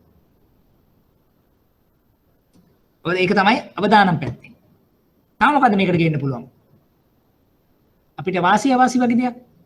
ඇත්තටම දැන් මේකෙදි ගොඩක් වෙලාවට අපිට අර හොඳ බය කෙනෙක් ඉන්නවා. එක්ස්පෝර්ට් LC එකක් බේස් කරගෙන එනවා නම් ගොඩක් වෙලාවට අපිට අමතර සුරකුම් එහෙම නැත්නම් 100%ක් සුරකුම් ගන්නේ නැතුව යම් ප්‍රමාණයකට අඩු සුරකුමක් අරගෙන මේ චක්‍රය කරගන්නේ හැකියාවක් අපිට තියෙනවා. ඇයි? හේතුව මෙතනදී අර ආකාරයට ඒ කියන්නේ මෙහෙම අපිට තේරෙන විදිහට ඒ කියන්නේ එහි බය හොඳයි නම් එක්ස්පෝර්ට් LC එකක් හැටියට එනවා නම් ඒතර ඒකේ සුරක්ෂිතතාවයක් තියෙනවා අපිට බඩු යවුවහම මුදල් එනවා කියන සුරක්ෂිතතාවයක් තියෙනවා LC බේස් නම් ඕපන් account කරත් රිස්ක් එකක් තියෙනවා. ඒතර ඒ වගේ අපිට අවශ්‍ය කරන විදිහට මේක සකස් කර ගන්න පුළුවන් මේ චක්‍රය. එතකොට අමතර සුරකුම් නැතුව අපිට මේ ට්‍රාන්සැක්ෂන් එක තුලින්ම මේ ගන්න දෙන්න අවශ්‍ය ණය ලබා දීම කරගැනීමේ හැකියාවක් තියෙනවා. දැන් බරෝග පැත්තෙන් ගත්තොත් ඒක වාසියක්. දැන් යා LC බේස් එක්ස්පෝර්ට් එකක් නම් කරන්නේ මම බැංකුවට ගියාම බරෝව හැටියට බැංකුව ඇක්සෙප්ට් කරනවා. මොකද LC බේස් රිස්ක් එකක් අඩුයි. නැත්තම් මම ප්‍රොපර්ටි ඉල්ලනවා අර බය රේටින් ඉල්ලනවා ගොඩක් දේවල් කරන්න ඕනේ. ඒතර ඒ වගේ එතරම් යම් ආකාරයක අපිට දෙයක් සාකච්ඡා කරන්න පුළුවන්. මම මේ කිව්වේ මේකට තව අලුතෙන් ගේන්න පුළුවන් වැලියු ඇඩිෂන් එකක්. මොකද දැන් එහෙම කියන්න හේතුව දැන් ඕගොල්ලෝ මේක පාඩම් කරන ගමන්ම අර පොයින්ට් එකක් දෙකත් එකතු කරගන්න. එතකොට ඔයාලට සම්පූර්ණ උත්තරයක් හදාගන්න ලේසි. දැන් මම කියන්නේ සියලුම දේවල් ලියන්න ඕනේ කියලා විභාගෙදී. නමුත් එකිනෙකට වෙනස් වෙච්චි උත්තරයක් එහෙම නැත්නම් පොයින්ට්ස් ටික හදාගන්නකොට අපිට ලේසි. එතකොට වෙන්නේ එක්සෑම් සාපේක්ෂව ඔයාගේ උත්තර ටික කම්ප්ලීට්. ලකුණු 5ක් අපිට ඊසිලි යාට ලබා දෙන්නට හැකියාවක් තියෙනවා. රයිට්. ඒතර ඕක තමයි ඔය 2019 සෙප්තැම්බර් පේපර් එක අපි සාකච්ඡා කරේ. මම හිතන්නේ අපිට ආවේනික වෙච්ච මෙතන අදාළ ණය රිපියු මෙතන ණයලාභින්ය තමයි මෙතනදී අපි සාකච්ඡා කරේ. රයිට්. මොනවා හරි ගැටලු තියෙනවද අපි ඉදිරියට යන්නට කලින්?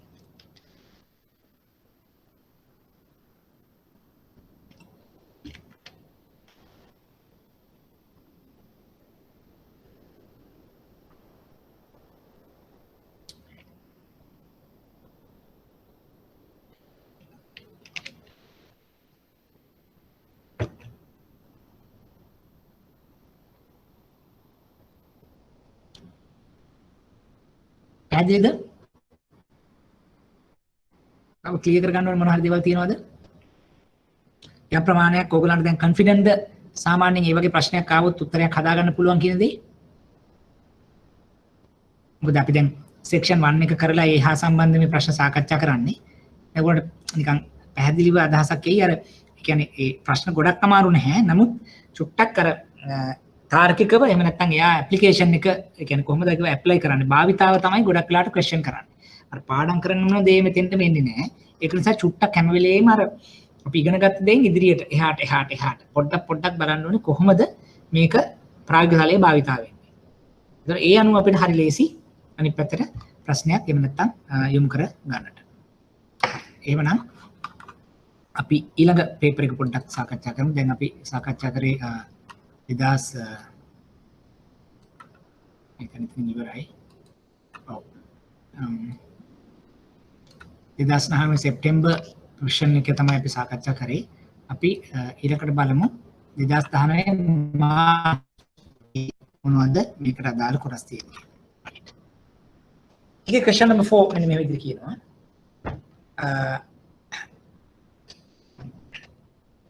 අපි right ගණිතකරුවන්ගේ අවශ්‍යතා පදනම් කරගෙන ණය පැකේජයන් සම්පාදනය කිරීම සඳහා ණය සම්පාදන නිලධාරීන් සතු ණය නිපීම පිළිබඳ වන දැනුම අතිශයින් වැදගත්. පහත ස්ථාන ණය නිපීම භාවිතා කරන ගණිතකරුවන් වර්ග හා ඔවුන් සඳහා ඒවා ප්‍රයෝජනවත් වන ආකාරය සාකච්ඡා කරන්න. එතකොට දැන් මේ කියන්නේ ප්‍රොඩක්ට්ස් හතරක් දෙනවා. මේ ප්‍රොඩක්ට්ස් ටික මේ හරි ලේසි භාවිතා කරන ගණිතකරුවෝ කවුද? ඒක කොහොමද ඒගොල්ලන් ප්‍රයෝජනෙට සාකච්ඡා දැන් අර අපි කියවගේ දැන් නිකම්ම මේ ටික ඔක්කොම ඩිස්කස් කරන්න කියනකට වඩා ඒරියස් දෙකයි. එයා කියනවා කවුද බරෝස්ලා එහෙම නැත්නම් කවුද අර්ථලාභී සහ ඒක කොහොමද මේගොල්ලන්ට ප්‍රයෝජනවත් වෙන්නේ. ඒ මේක ඇඩ්වාන්ටේජස් වෙන්නේ. එච්චර යහන්න. ඒතර මේක අමාරු නෑ නේ. අපි බැංකු අයලා OD short term loan pledge loan අපි ඉගෙනගෙන තියෙන ඕන තරම්. හැබැයි මෙතන අහන්නේ තව ටිකක් ලේසි කරලා තියෙනවා. මෙන්න මේක කවුද පාවිච්චි කරන්නේ? මොකක්ද ඒකලගේ වාසිය වාසිය ප්‍රයෝජනවත් වෙන්නේ කොහොමද? එච්චරයි. අපි බලමු අයිරා. ප්‍රධාන වශයෙන් SME මට්ටමට වඩා ඉහළ තලයක සිටින ව්‍යාපාරික ගණිතකරුවන් සහ වැටුප් ලබන පුද්ගලයන්. වැටුප් ලබන්නවුන් සියයට වෙන අතිකාරමක් ලෙස පාරිභෝජනික කටයුතු සඳහා ඉරා ලබා ගැනීම. ප්‍රයෝජන. ගණිතකරුවන්ගේ කාර්ක ප්‍රාග්ධන චක්‍රය කෙටි වූ විට හා මුදල් ප්‍රවාහය තුළ සිදුවන ගැළපීම සඳහා මේවා අවශ්‍යයි. පොදු කාර්ය වේදම්, වැටුප් බිල්, තීරුබදු, ජංගම වත්කම්, ආශ්‍රිත වේදම් සඳහා දෛනික වේදම් ලෙස අවශ්‍ය වේ. මාසික පොලිය පමණ ගෙවිය යුතු වන අතර ගණිතකරුට අනුමත සීමාව තුළ චක්‍රීකරණය කරමින් භාවිතා කළ හැකි වේ. හරිම ලේසි. බරෝවර් ටයිප් එක කවුද? නැත්තම් ප්‍රයෝජන මොනවද? දැන් මෙතනදී ගොඩක් වෙලාවට අර SME small and medium සහ high SME කියන වගේ ලෙවල් එකේ මොකද දැන් OD එකක් අපි දැන් SME යට දෙනවා. නමුත් අර OD එකක් සාමාන්‍යයෙන් අපි කියනවා ඇත්තටම පාවිච්චි කළ යුත්තේ අර මෙන්න මේ කාරණා පොදු කාර්ය වැටුප් ඒ වගේ දේවල් ඇඩ්මින් වගේ දේවල් වලට. නැතුව දැන් OD එකක් අපි තොගය සහ OD එකක් පාවිච්චි කරනවා නම් ණය ගැතියන් සඳහා ඒක හරිම ප්‍රොඩක්ට් එක නොවන නිසා තමයි මේ කියන්නේ ටිකක් SME මට්ටමට වඩා ඉහළ තලයේ කියලා. නමුත් අපි ඇත්තටම මේක SME කස්ටමර් කියලා කිව්වා කියලා වැරද්දක් නැහැ. ඒ වගේ අනිකුත් මේක පාවිච්චි කරනවා. ඒතකොට ඒක පොඩ්ඩක් මෙයා ක්වොලිෆයි කරනවා. අර වැටුප් ලබන පුද්ගලයෝ කියන්නේ හැමෝම නෙවෙයි. නමුත් යම් ප්‍රමාණයකට තමයි පෞද්ගලික දැන් අපිට කෑෂ්බැක් OD එකක් උදාහරණයකට. right? එතකොට කෑෂ්බැක් OD එකක් අයි තියාගන්නවා ඉන්ඩිවිජුවල් කෙනෙක්. මොකද එයාට හැම වෙලේම කරන්ට් account එකේ චෙක් එකක් ලියන්න. මොන හරි දෙයක් කරනකොට OD limit එකක් ඇතුලේ පාවිච්චි කරනවා. නැත්නම් property back OD එක. ඒ වගේ එකක්. SME ගත්තත් එයාත් ඇත්තටම OD එකක් කියලා කියන්නේ අර එයාගේ පොදු කාර්ය එහෙම නැත්නම් අනිත් ඇඩ්මිනිස්ට්‍රේෂන් එහෙම නැත්නම් asset management ඒ වගේ දේවල් වලට තමයි මේ OD එක පාවිච්චි කරන්නේ. හරිම ක්‍රමවේදය. ඒක තමයි මෙයා ලියලා තියෙන්නේ ගණිතනුකරුවන්ගේ වර්ගය සහ ප්‍රයෝජන කියලා. ව්‍යාපෘති ණය. ව්‍යාපෘති ණය දැන් කල්ුත් ඉගෙන ගත්තා. SME වාණිජ සාංගමික මට්ටමේ ස්ථාවරවත්කම් මෙල්ට ගැනීමට හෝ නව ව්‍යාපාර ආරම්භයට අවශ්‍ය ගණිතනුකරුවන්. දැන් මේක චුට්ටක් කර මම කිව්වේ ටිකක් කමර්ෂල් වෙන්න පුළුවන්, SME වෙන්න පුළුවන්, එහෙම නැත්නම් අපි ආයතනික වෙන්න පුළුවන්. ඒ ස්ථාවරවත්කම්. ඔය කියන්නේ බිල්ඩින්, ගොඩනැගිලි, land, building, heavy machinery. ඒතකොට ඒ වගේ ව්‍යාපෘති මට්ටමේ අවශ්‍යතාව නව ව්‍යාපාර ගොඩනැංවීම වගේ දේවල් තමයි මේ ගණිතකරුවෝ කියලා කියන්නේ. ඒතර භාවිතාව ගත්තොත් අර අපි කියවගේ කැපිටල් එහෙම නැත්නම් ප්‍රාග්ධන වේදම් තමයි මූලික වශයෙන්. හරි. නව ව්‍යාපාර ආරම්භීමට ඉඩම් ගොඩනැගිලි යන්ත්‍ර උපකරණ වාහන වෙනත් ජංගම නොවන වත්කම් මිලට ගැනීම බලශක්ති ව්‍යාපෘති ඉන්ෆ්‍රාස්ට්‍රක්චර් ප්‍රොජෙක්ට් යන විශාල යටිතල පහසුකම් සම්පාදන ව්‍යාපෘති සඳහා තමයි මේක භාවිතා වෙන්නේ. අර සාමාන්‍ය මැෂින් එකක් ගන්න, සාමාන්‍ය වාහනයක් ගන්න පාවිච්චි කරන්නේ නෑ ව්‍යාපෘති නෑ. මේවා අලුත් ව්‍යාපාර නැත්නම් මූල්‍ය අපි ගත්තොත් ඉදිරියේදී පුරෝකතන මූල්‍ය ප්‍රවාහ මත ගෙවෙන ඒ ව්‍යාපෘති සඳහා තමයි මේ පාවිච්චි වෙන්නේ. ඒතර මේ භාවිතා කරන ක්‍රමවේදයත් එතනදී සාකච්ඡා කරනවා. ඊළඟට ටිකාලින් චක්‍රිය SME ව්‍යාපාරික ගණදෙනුකරුවන් වාණිජ ආයතනික විශේෂයෙන් ආනයන අපනයනකරුවන් සමයි මේ අපි කියන චක්‍රිය නැත්නම් short term revolving loan පාවිච්චි කරන්නේ. ඒතර ඒක භාවිතාව කියලා ගත්තොත් අර කියන කෙටි කාලින චක්‍රීය කාරක ප්‍රාග්ධන පහසුකම්. මම කිව්වේ කාරක ප්‍රාග්ධන පහසුකම් වලටම තමයි ආවේනික වෙච්ච ප්‍රොඩක්ට් එකක් ව්‍යාපාරයේ මෙහෙයුම් චක්‍රය අනුව පහසුකම් වල කාලය තීරණය වෙනවා. එක් මෙහෙයුම් චක්‍රය අනුව උපදින මුදල් ප්‍රවාහයන් අනුව ආපසු ගෙවීම සිදු කරේ. දැන් අපි ගත්තොත් කෙටි කාලින චක්‍රීය කාරක පදන පහසුකම් සඳහා ව්‍යාපාරයේ මෙහෙයුම් චක්‍රය අනුව පහසුකම් වල කාලය. ඒ කියන්නේ දැන් අපි ගත්තොත් සමහර ව්‍යාපාර අනුව මේ මෙහෙයුම් චක්‍රය මාස 2 තව ඒවට මාස 6 දැන් අපි ගත්තොත් පැඩි වගේ එකක ගත්තොත් මාස 6ක් විතර මෙහෙම චක්‍රයක් තියෙනවා. නැත්නම් ලෙදර් වගේ ගත්තොත් මාස 9ක් විතර. සිමෙන්ති ගත්තොත් මාස 9ක් විතර. හැබැයි අපි ගත්තොත් මොනවා හරි පාරිභෝගික භාණ්ඩ ගත්තොත් සතියෙන් දෙකකින් හොටෙල් එකක ගත්තොත් එහෙම නැත්නම් රෙස්ටුරන්ට් එකක ගත්තොත් සතියක් දෙකක් වගේ.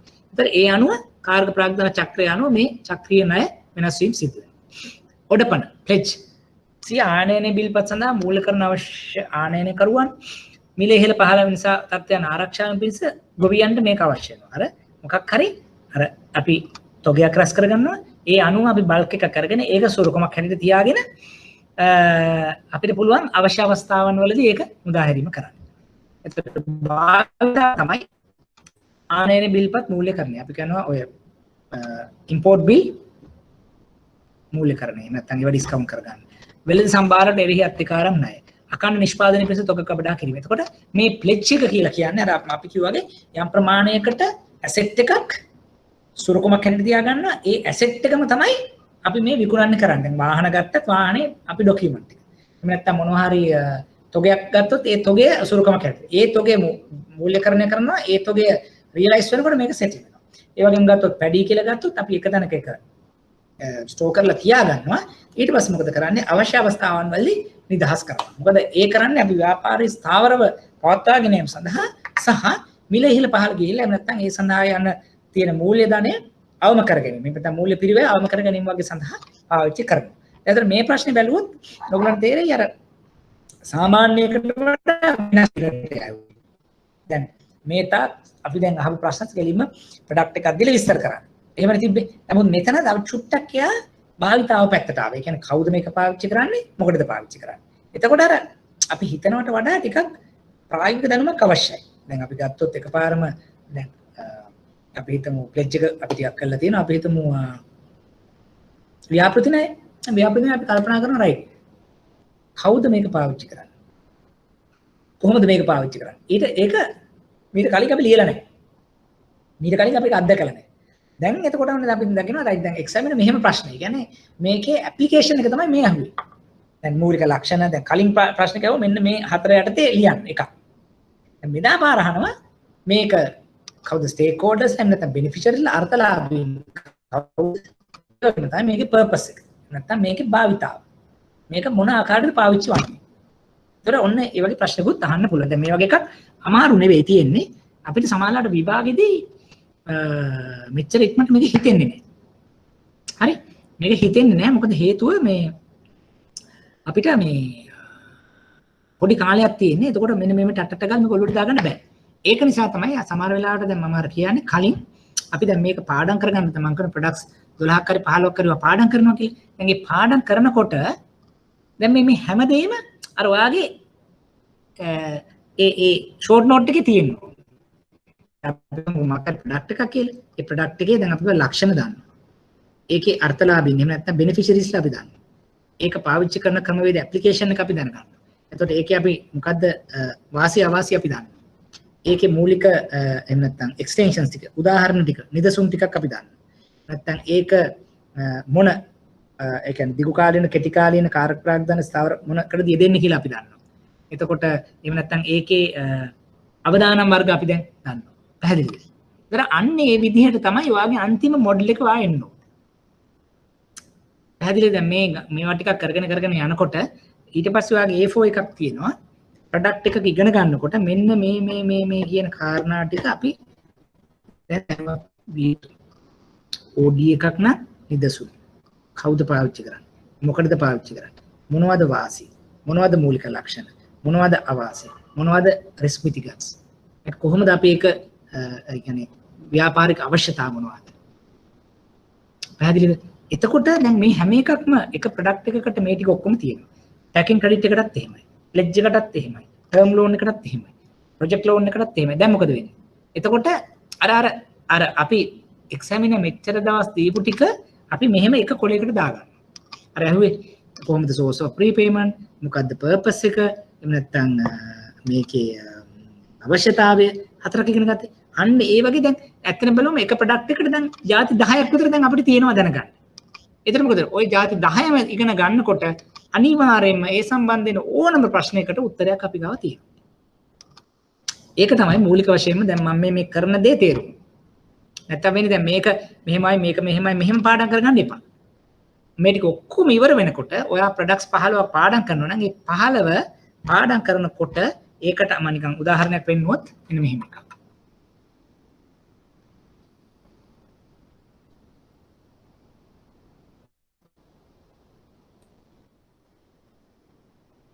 අපි දැන් බෝඩ් එක වලට පේනවා කියලා හිතුවොත් මෙන්න මෙහෙම. අපි හිතමු එතන TOC type of credit. අපි අද ඉගෙන ගත්ත ටික ගත්තා. මුලින්ම වෙනවා මොකද්ද? purpose. අවශ්‍යතාවය අපි ඉගෙන ගත්තා. ඊළඟට යාට කියනවා ඒක කොහොමද repayment. කොහොමද අපහු ගෙවෙන්නේ? එහෙම නැත්නම් repayment method. repayment evaluate කරනවා. අර DSCR interest cover කියන්නේ ඒ වගේ. source කියලා කිව්ව එකක් ඒක ඇවිල්ලා ඒ කියන්නේ මූල්‍ය ප්‍රවාහ වලින්ද මාසික වාරික වලින් දේවල්. තව මොකක්ද ඇහුවා? අවශ්‍යතාවය source එක මොකක්ද තව තිබ්බේ? ඒක මම මතක නැහැ. අයින් කරා මම ඒක. අර මතකද ඒක?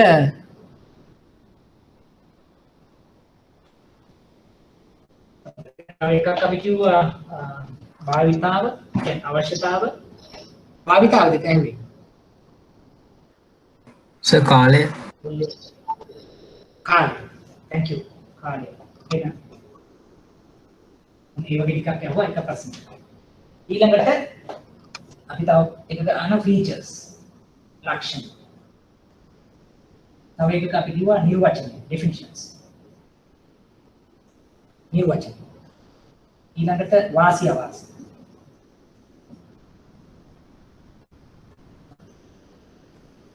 ඊළඟට risk and mitigants. ඊළඟට examples. ඒ කියන්නේ නිදසුන්. එයා කියන්නේ මොකක් හරි එකක නිදසුන් ටිකක් දෙන්න කියලා සමහර ලාවට දැන් OD එකක් ගත්තොත් type of OD වගේ ඈ. එහෙම නැත්නම් නිදසුන් එක තමයි අපි OD එක පාවිච්චි කරන ක්‍රමවේදය. ඊළඟට අනිත් එක තමයි මොකද්ද මේ කියන්නේ? security. එන්නේ. security. security කියන එකත් අපිට ඒක නෑ මෙතන මම ගන්න security කියන එක සමාන ලාවට අපි අර ඒ ස්ට්‍රක්චර් කරන එක කියලා හිතුවොත් එම මම මේ ප්‍රොඩක්ට් එකටම ස්පෙસિෆික් මොනවා හරි තියනවාද කියන එකයි මම මේ බැලුවේ. දැන් අපිට ඕන නම් සුරුකමක් ඇතුව දෙන්න පුළුවන් නැතුව දෙන්න පුළුවන් නේ. එහෙම නැතුව තව අපිට මෙතනදී එකක් ආවා ස්ටේක් හෝල්ඩර්ස්ලා. ඒ කියන්නේ බෙනිෆිෂරි. මේ ප්‍රශ්නේ අහලා තිබ්බනේ. මේ අර මේ දැන් මේ නහතකට කලින් අපි කිව්වේ දැන් කවුද මේක පාවිච්චි කරන්න කියන එකනේ. ඊළඟට ඒකයි purpose එකනේ අහලා තිබ්බේ භාවිතාව. දැන් ඔන්න ඔහොම ගත්තොත් දැන් අපි ඉගෙන ගත්ත දේට අමතරව අද අපි තව ටිකක් ඉගෙන ගන්නවා මේ සම්බන්ධයෙන්. එතකොට මොනවා හරි ණය නිපැයුමක් ගැන එක්සැමිනර් මෙච්චර කල් අපෙන් අහලා තිබ්බේ දේවල් ඒක භාවිතාවෙන් නැත්නම් purpose මොනවද දෙකට අවශ්‍යතාවය. ඊළඟට අපි කොහොමද ඒක ආපසු ගෙවන්නේ? එහෙම නැත්නම් ආපසු ගෙවන කාල සීමාව. ඒ වගේම තමයි අපි රීපේමන්ට් එක කොහොමද එස්ටැබ්ලිෂ් කරන්නේ, ඉවලුවේට් කරන්නේ. ඒ ටික තමයි එක තැනකදී අහුවෙන්නේ. ඊළඟට මේ ප්‍රොඩක්ට් එකේ තියෙන මූලික ලක්ෂණ, features, ලක්ෂණ ටික මොනවද කියන දේ සාකච්ඡා. ඊළඟට තමයි මේක නිර්වචනය කරන්න පුළුවන්. එකක් නම් ෂෝට් ටර්ම් ලෝන් එකක් නම් කොහොමද අපි නිර්වචනය කරන්නේ? ඊළඟට තමයි වාසි අවාසි තිබ්බොත් ඒ මොනවා හරි කියනවා. ඊළඟට තමයි රිස්ක් ඇන්ඩ් මිටිගේට් ණය අවදානම් තියෙනවා නම් අවදානම් අවම කරගන්නේ කොහොමද කියන්නේ. ඊළඟට නම් බෙනිෆිෂරි මොන ණය කාණ්ඩයද මොන ණය පුද්ගල කාණ්ඩයද මේක පාවිච්චි කරන්නේ. ඊළඟට එක්සැම්පල් එක. ඒක නාමික දෙන්න පුළුවන් අවස්ථා තියෙනවා. එහෙම නැත්නම් ඒක අපිට පුළුවන් OD එකක් ගත්තොත් ඒකේ නාමික වගේ දෙන්න පුළුවන්. එහෙම නැත්නම් ක්‍රියාත්මක වෙන්නේ කොහොමද කෙටි කාලීන සක්‍රීය ණයක් එනත කෙටි කාලීන ණය අවශ්‍යතාවයක් සඳහා OD එකක් දෙන්න පුළුවන්. ඒතර ගත්තොත් 1 2 3 4 5 6 7 8 9 10. දැන් බලන්න හැම ප්‍රොඩක්ට් එකක්ම 10 විදිහකට අපිට බලන්න පුළුවන් නේද? ඒතර 10න් අපි හැම එකක්ම අපි පාඩම් කරගන්න 15ම මේ 10ට දාගත්තොත් අපි තුන් 10 ගන්න 8ක් අපිට යනවා. අපි 5ක් ගන්න 4ක් කිව්වොත් හොඳටම ඇති. එක්සැම්පල් එකත් එක්ක කිව්වොත් 5ක් විතර හැදෙනවා. ඊසිලි අපිට කරගන්න පුළුවන් දෙයක් තමයි මේ මොඩල් එක. දැන් මේ මොඩල් එක දැන් අපි එකතු වෙලා හැදුවේ. දැන් අපි මූලිකව ටිකක් කතා කරා. ප්‍රශ්න කීපයක් එක්සෑම් එකකින් ගත්තා. ඒ ටිකත් එක්ක සාකච්ඡා කරනකොට දැන් අපිට හම්බුණා 10ක් විතර මොඩල් එක. ඒතර දැන් එක්සැමිනර් 2019 හෝ 18 අපි කතා කරගෙන ඉන්න ප්‍රශ්නත් එක්ක තමයි මේ මොඩල් එක ඩෙවලොප් කරන්නේ. ඒතර අපිට ඊළඟට අහන ප්‍රශ්නේ ගොඩක් වෙලාවට 9 පර්මක් ගැන අහුවොත් මේකෙන් සෑහෙන සම්භාවිතාවක් තියෙනවා කොටසක් විභාගයෙන්. ඒතකොට හිතන්න කොච්චර පහසුද අපිට මේ ඒ වගේ එකක් ගෙදරින් ලැහැත්තිලා යන්න. දැන් කටපාඩම් කරගත්තා වුණත් යම් ප්‍රමාණයක් අපි දැනුවත් වෙන ඉතුරු ටික අපිට ඇත්තටම අපි දන්නවා. භාවිතාවෙන් අපි දන්නවා ඒක. දැන් ඊට පස්සේ වල දැනගන්නවා ඔයා පාඩම් කරන්න ඕන 15 මොකද්ද කියන එක. මොකද පහුගිය ප්‍රශ්න පත්‍ර ටික බලමු හැමදාම අහලා තියෙන ඒ ටික. ඒකට අපි දන්නවා රයිට් එන චක්‍රීය ණයක් එක්ක සම්බන්ධයෙන් දෙකක් තුනක් දීර්ඝකාලීන ණය කියලා කියන්නේ. එච්චරක්. ඒකට අපි දන්නවා. ඒතර පාඩම් 12ක් විතර පාඩම් කරගන්න එච්චර අමාරුවක් නෑ. මේක දැන් විභාග 8ට වෙනකන් ඉන්නේ නෑ. දැන් අපි try කරනවා චුට්ට කරන්න. ඒක තමයි දැන් අපේ මේ exercise එකේ objective. මොකද අන්තිම මොහොත වෙනකන් අපි ඉන්නේ නෑ. දැන් ඔයාලා දන්නා section 1 ඒකේ මොන වගේ ප්‍රශ්න දෙන්නේ මොනවද මම දැනුවත් විය යුත්තේ. ඒතකොට අපි කෙලින්ම හතරම ඉවර කරලා ප්‍රශ්න වලට යනකොට ඕගොල්ලෝ දැන් මේක සම්බන්ධ වෙලා එතන ෆයින් ටියුන් කරලා පොලිෂ් කරගන්න තියෙනවා. හරි. මේක තමයි හරි කරන්න තියෙනවා. දැන් security එකක් හොඳයි. නමුත් අර සමහරවිට security එක අපි වෙනම එළියේ තියෙන නිසා මම ඒක මෙතෙන්ට ගෙනාවේ නැහැ. මම හිතන්නේ ගිය සතියේ මම ඔයාලට අර circle එක වගේ කියන එක මම කියලා දුන්නා නේද? අර දැන් මෙතන එනවා set එකකේ set එකෙන් subset එක එහෙම product එකට යනවා කියන එක මම පැහැදිලි කරා නේද? ඒක මතකද සම්පත්?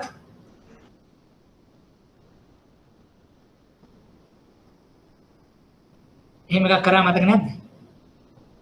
කළා සර්. කරා නේද? ඒක අපු පැහැදිලි කරන්න අවශ්‍යයිද කට්ටියට නැත්නම් ප්‍රමාණවත්? තව පාරක් පැහැදිලි කරන්න පුළුවන් සර්. මම තව පාරක් කරන්න. මොකද එතකොට මොකද අද කරපු එකත් එක්කත් ඒක සම්බන්ධ වෙලා යනකොට ඒක අපිට යන නිසා. ඒකට මේ තමයි මොනවා හරි ප්‍රොඩක්ට් එකක් ආවොත් මේ දස වැදාරුම් ක්‍රමයකට දැන් අපි කරුණු හොයනවා. මේක ඔයගොල්ලෝ ලියාගෙන නැති කියලා මම හිතනවා. එතකොට ඒ විදිහට අපි පාඩම් කරන්න අලුතෙන්. දැන් ටර්ම් ලෝන් එක මම පාඩම් කරන්නේ මේ ක්‍රම 10යි. එතකොට 10 8ක් හරි අපිට කැප්චර් විය යුතුමයි. 8ක් කියන්නේ හොඳට මැද විභාගෙ. දැන් මම මේක ඔළුවේ තියෙන නිසාම අද අන්තිම දේ හැටියට අනිත් මොඩල් එකක් ස්ට්‍රක්චර් එකක් කියලා දෙන්නම්. ඒකෙනුත් අපිට සෑහෙන දෙයක් මේ ප්‍රොඩක්ට් එකක් ඩෙවලොප් කරන්න ඉතින් හිතන්න ලේසි වෙයි.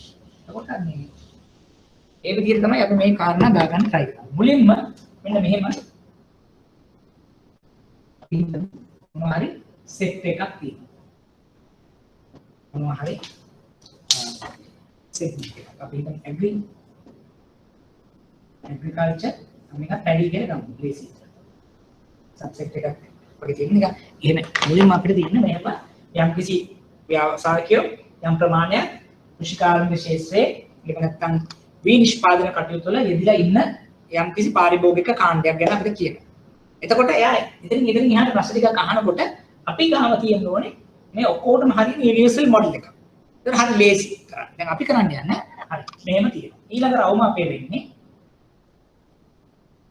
මේ ඇවිල්ලා මේකේ subset එක කියලා අපි කියනවා. හරි. මේක subset එකේ නැත්තම් business activity කියලා කියන්න පුළුවන්. මේවල subset. දැන් business activity ව්‍යාපාරික කටයුතු. මෙතන ඉන්නවා මොනවද ඉන්නේ? cultivation නැත්නම් farming ගොවිතැන් කරන අය ඉන්නවා.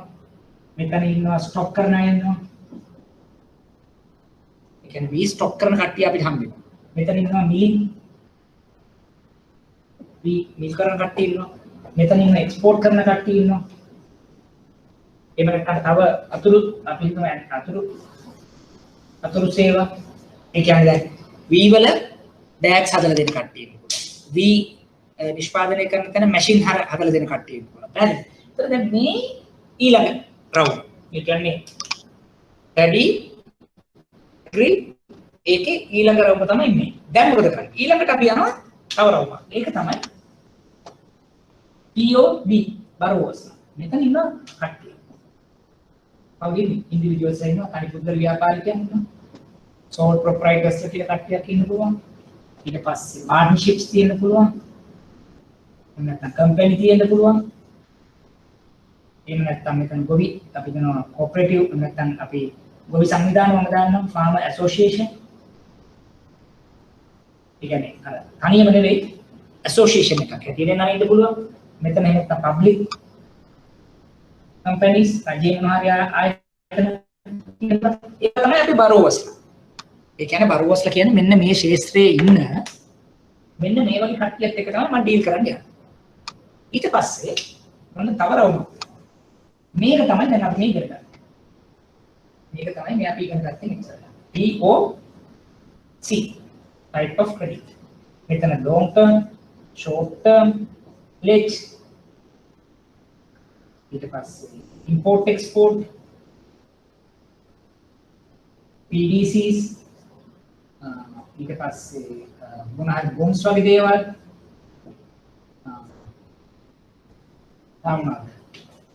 OD LC yeah LC factoring මොකද factoring leasing insurance cash management ගොඩාක් දාන්න පුළුවන් ඕන තරම් බැංකුවෙන් දෙන ප්‍රොඩක්ට්ස් මේ මෙතන යනවා අන්තිමේ මේක සුරුකු මේ සුරුකු ඒකේ ඔය අපි කියන විදිහටම land building machinery vehicle cash stocks debts debtors අපි තුමු shares ඕන තරම් දේවල් තියෙනවා දැන් බලන්න ඔන්න ඕක තමයි දැන් අපි ඇත්තටම මුලින්ම section 1 එකට ඉගෙන ගත්තේ basically මෙන්න මේ තුනනේ type of borrowers type of credit type of security දැන් අද දවසේ අපි සාකච්ඡා කරේ type of credit කියන එකයි borrower security එක එකතු කරලා කරගන්න. ඒතකොට ඕක එළියට තිබුණාට මේ වගේ අභ්‍යන්තරයේ තියෙනවා. මේ සර්කල් එක තමයි ඇත්තටම අපි ගත්තොත් අපේ model 2.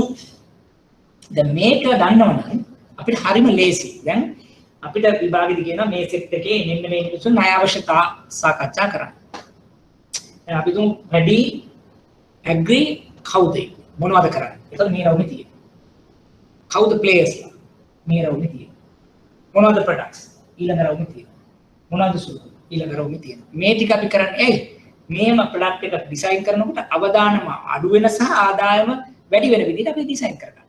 දැන් අපි හිතුවොත් වැඩි කෙනෙක් ඉන්නවා. එයා මිලින් කරනවා නම් එයා අපි හිතමුකෝ sole proprietor කෙනෙක්. දැන් බලනවා එයාට දෙන්න පුළුවන් ණය අවශ්‍යතා මොනවද? දීර්ඝ කාලීන දේවල් වෙන්න පුළුවන්. චක්‍රීය නැත්නම් ටැක්ස් ලෝන් වෙන්න පුළුවන්. ඒ වගේම තමයි මේ ඉන්ෂුරන්ස් වගේ දේවල් දෙන්න පුළුවන් පෞද්ගලිකව කෑෂ් වගේ දේවල් දෙන්න පුළුවන් ලීසින් දෙන්න පුළුවන් රයිට් දැන් බලන්න එක එක ප්‍රොඩක්ට් එක දෙනකොට මොනවද තියෙන සුරුකු මොනවද තියෙන අවදාන මොකක්ද අපි කෑෂ් ෆ්ලෝ එක කැප්චර් කරන්නේ එතකොට මෙන්න මේ වගේ ඩයග්‍රෑම් එකකට දාගන්න පුළුවන් නම් ඔයා ස්ටඩි එකක් කරනකොට මේකේ කන්ස්ට්‍රක්ෂන් වෙන්න පුළුවන් මේකේ ටුවරිසම් වෙන්න පුළුවන් මේකේ ඇග්‍රිකල්චර් වෙන්න පුළුවන් තව ඕන දෙයක් මේකට එතකොට මෙහෙම දාගත්ත ගමන් බිග් පික්චර් එක මාට පේනවා එතකොට මිස් වෙන්නේ නැහැ මොකක් හරි උපරිම දැන් එක්සෑම් එකේ දැන් විභාගෙට යන්න කලින් ඔයා මේ වගේ හයක් කරනවා ගෙදර කන්ස්ට්‍රක්ෂන් සෙට් එකට මේක මැප් කරනවා මේක මැප් කරනවා කියන්නේ ඔයාගේ එන්ඩ් රිසල්ට් එක ඔයා ප්‍රොඩක්ට් එක ඩෙවලොප් කරලා ඉවර කරනවා අපි ගත්තොත් වැඩි අට කොහොමද මිලින් දැන් පැඩි අයට මිලින් කරන අයට බිස්නස් එකක් කරන කට ප්‍රොඩක්ට් එකක් ඩෙවලොප් කරන්න ගියොහම ඔයා බලන්න රයිට් පැඩි කියන්නේ මොකද? how they give business activity එක හරි මිලියන් කරන්නේ කවුද? අනි පුද්ගලයාද කම්පැනිද රජයද කෝපරේටිව් සොසයිටිද රයිට්. ඒගොල්ලන්ගේ ලක්ෂණ මොනවද අපි දන්නවද? එතන මොනවද අඩුපාඩු? එහෙම නැත්නම් මම සුරුකුම හැටි ගන්න මොකද? මිල් එකද මම ගන්නෙ? කෑෂ් ෆ්ලෝ එකද මම ගන්නෙ? දැන් කම්පැනි එකක් වගේ ගත්තොත් කෝපරේට් ගැරන්ටිද මම ගන්නෙ? රජයේ එක කරන ප්‍රොෆෙෂනල් ගැරන්ටිද මම ගන්නෙ? ඔක්කොම ආගලුට එන්න පටන් ගන්නවා. ඒ ප්ලේ අනුව වෙනස් වෙනවා රිස්ක් එක. ඒක මිටිගේට් කරන්න අපි මෙතන කාරණා හදාගන්න. අනේ ඒ වගේ තමයි දැන් මේ 1 2 3 කියන්නේ සෙක්ෂන් 1 ඔක්කොම සම්බන්ධ කරන රූපේ තමයි මේ තියෙන්නේ. ඒක දැන් එක එක තමයි අපි මේ කතා කරන්නේ. දැන් එකක් කතා කරා ඒක දැන් දිගින් දිගටම ගියා. දැන් අපි ගත්තොත් ප්‍රොඩක්ට් එක මෙන්න මේ රවුම තමයි අර අද වෙනම තව රවුමකින් සාකච්ඡා කරන්නේ. ඒ වගේ දැන් ඔයාලට හදා ගන්න පුළුවන් අවශ්‍ය විදිය. දැන් සුරකුම් ගත්තත් සුරකුම් එකේ තව ප්‍රශ්න දෙක තුනක් අහනකොට සුරකුමක වර්ග, සුරකුම ලබා ගන්නා ක්‍රම වේද, සුරකුමක තියෙන වාසි, සුරකුමක තියෙන ලක්ෂණ. දැන් අර අපි ඉගෙන ගත්තේ. එහෙම හිතන්න. දැන් මේ සර්කල් එක වෙනම අරගෙන ඔයා එකක් හදාගත්තා. බරෝස්ලා කවුද? අනිපුද්ගල හවුල් ගත්තා. ලක්ෂණ ඒගොල්ලෝ තීරණ ගන්න හැටි අවදානම හරි. ඒතකොට අන්න තව ටිකක් ඔයා එලිට අරන් ගිහලා වෙනම හදා ගන්න තව සබ්සෙට් එක. ප්‍රොඩක්ට් එක අපි හදා. එහෙම කරන්නකොට මොකද වෙන්නේ? එතකොට ඔයා මුළු පින්තූර දෙක තුනක මුළු සෙක්ෂන් 1 එකම දාගෙන ඉවරයි. දැන් ප්‍රොඩක්ට් දසවදාරුම් විදිහට ඔයා දාන්න. සිකියුරිටි පස්වදාරුම් වෙන්න පුළුවන්. බරෝව හතරව ඒ වදාරුම් විදිහට ඔයාලට ඒක හොයාගන්න පුළුවන්. දැන් එහෙම හොයාගන්නකොට දැන් ඔයාලට අර කවුරු ආවත් රයිට් ඔන්න කස්ටමර් කෙනෙක් කියනවා ඉන්ඩිවිජුවල් කෙනෙක්. මම දන්නේ ඉන්ඩිවිජුවල් එච්ච ගමන් රයිට් වයස මට බලපානවා. එයාගේ සෞඛ්‍ය තත්ත්වය, ආදායම් තත්ත්වය, ඩිපෙන්ඩන්ස්ලා, එතකොට එයාගේ දැනුම ඔන්න දැන් මම කල්පනා අන්න මෙයාගේ ඒ මත රිස්ක් එක වෙනස් වෙනවා. දෙන්නෙක් එකතු වුණාම රිස්ක් එක මෙහෙම වෙන්න පටන් ගන්නවා. හැබැයි අමතර රිස්ක් එකක් එනවා. දෙන්නෙක් එකතු වෙලා පිස්සු කෙලින්න ගත්තොත් මොකක්ද වෙන්නේ? ඒ වගේ ටක් ගාලා දැන් ඔයා රයිට් මෙන්න මෙහෙමයි. දැන් හරි මෙයා එනවා පැඩි. මේ පැඩි නම් රයිට් දිගු කාලෙන්න නම් අනිවාර්යෙන් මෙන්න මේ වගේ මැෂින්. මොගෙජ්ජයක් ඕනේ. නැත්තම් බෑ. වයස වැඩි මොගෙජ්ජයක් ඕනේ. ඊළඟට කෙටි කාලෙන්න චක්‍රීය රයිට් කාඩ් දෙන්නේ කාගීස්ටර් දෙන්නේ රිස්ක් එක අඩු ට්‍රයිපාර්ට් එකක් ගන්නවා අන්න සේල්ස් ඇග්‍රීමන්ට් එකක් යනවා අන්න අඩු. ඊට පස්සේ කන්නේ රයිට් වැස්ස එන්න පුළුවන් අවු වෙන්න පුළුවන් කෘමි එන්න පුළුවන් විනාශ වෙන්න පුළුවන් ක්‍රොප් ඉන්ෂුරන්ස් එකක් ටක් ගාලා ඉන්ෂුරන්ස් එකක් මතක් වෙනවා. ඇයි මේ? එතකොට මේක අපි පිටිපස්සේ වැඩ කරන්න පටන් ගන්නවා. හරි ලේසි. ඔය කවදාවත් නැත්තම් අපිට මේ ඩෙස්ක් එකක ඉඳලා කස්ටමර් කෙනෙක් කරනකොට මේ කොලේ බලන්න පොඩ්ඩක් ඉන්න රයිට් වයසනේ රයිට් එහෙම කරන්න බෑ නේ. ඇඟට එන්න ඕනේ. ඇඟට එන්නේ කොහමද? මේව තමයි පිටිපස්සේ තියෙන්නේ. ඔයා කරන්න මිනිහෙන් දැක්ක ගමන් කතා කරනකොට ක්‍රෙඩිට් වර්දිද නැද්ද පේන්නේ. කොහොමද පේන්නේ? ඔයාගේ එක්ස්පීරියන්ස් එක, ඉන්ටියුෂන් එක. එන්නේ මෙන්න මේ වගේ දේවල් කරලා එක්ස්පීරියන්ස් කරලා බලලා මේවා දාලා අඩුපාඩු හදලා අන්න රයිට්. ඒතකොට මෙහි අඩු වෙනකොට රයිට්. දැන් මෙන්න මේ හරියට සිකියුරිටි කරන්නේ. දැන් මොකද කරන්නේ? එහෙමනම් රයිට් ඔයාලට බැරිද වාගේ වයිෆ් එහෙම නැත්නම් මල්ලි කවුරු සම්බන්ධ කරන්න. ඔන්න දැන් මෙතන රිස්ක් එක මිටිගේට් කරන්න ටිකක්. රයිට්. දැන් එතකොට මිල් එක ගන්න මොගේජ් කරලා තියෙනවා බැංකුවට. සෙකන්ඩ් මොගේජ් එක මට දෙන්න බලන්න. පුළුවන්. ඇයි? අපි දන්නවා. ඉස්සෙල්ල සෙකන්ඩ් මොගේජ් එකත් යම් ප්‍රමාණයට ඉන්ටැක්ට්. ඒකවට එළුවන දැන් සිකියුරිටි වාගේ සර්කල් එක වාගේ ඔළුවේ තියෙනවා. අන්න ඒ විදිහට අපි පුරුවන් තරම් භාවිතාව දැන් මේකේ අපිට ක්‍රෙඩිට් ඉවරනකොට ඔයාලට මෙන්න මේ වගේ ඒවා මම 5ක් නැත්නම් 6ක් විතර ඔයාලට මම කියලා දීලා තියෙනවා. එච්චරයි. දැන් මේ දෙවෙනි මොඩල් එක. මේ ටික හොන් තිබ්බම හොඳටම ඇති. Section 1 done. ඔය මොඩල්ස් එක විතරමයි ඕනේ. ආයේ කිසිම දෙයක් ඕනේ පොත් පැත්තක තිබ්බ මේක තමයි එක්සැමින් අහලා තියෙන්නේ. බලන්නකෝ දැන් පේපර්ස් පහක් ටයර් කරනකොට මේ මොඩල් දෙකකට දානකොට ඔයාට ආයේ වෙන මොකුත් නෝට් එකක් බලන්න ඕනේ නැහැ. ඔයාට තව කෙනෙකුට උගන්වන්න මට්ටමට ඔයා එනවා. මොකද ප්‍රැක්ටිස්. මේක වර්ධින්න බෑ. එච්චරයි කරන්නේ. මොන හරි ගැටලු තියෙනවා.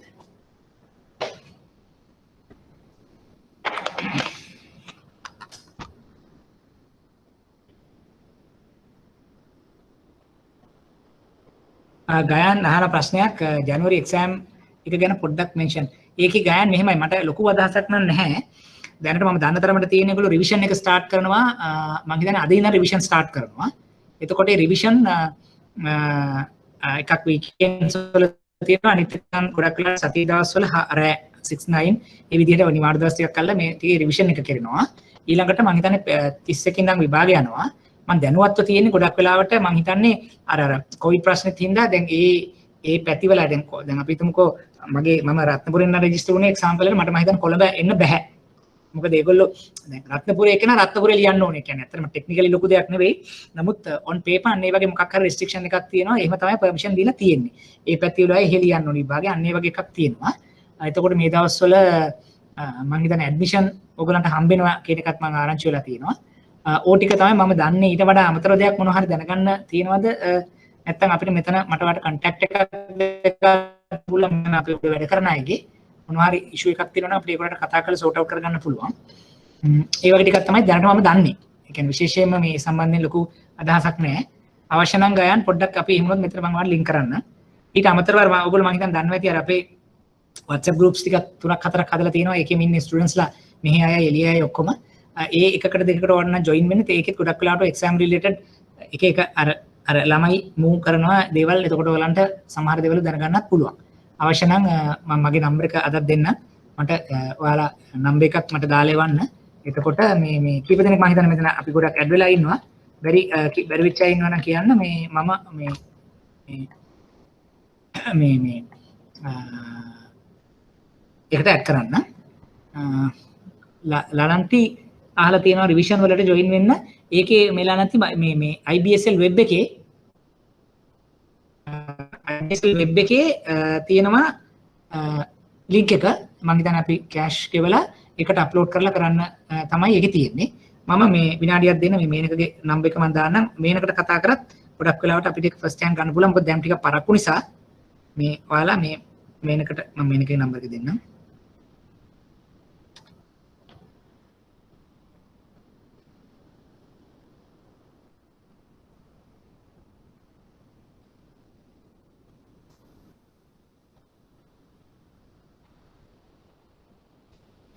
මේනකට ගොඩක් වෙලාට මෙයාට කතා කරන්න සමහරලාට දැන් අර මේ ලින්ක් එක මම දන්නේ තාම ඕපන්ද කියලා IBSL වෙබ් එකේ. එතකොට ඒ ටික තමයි මූලික වශයෙන්ම.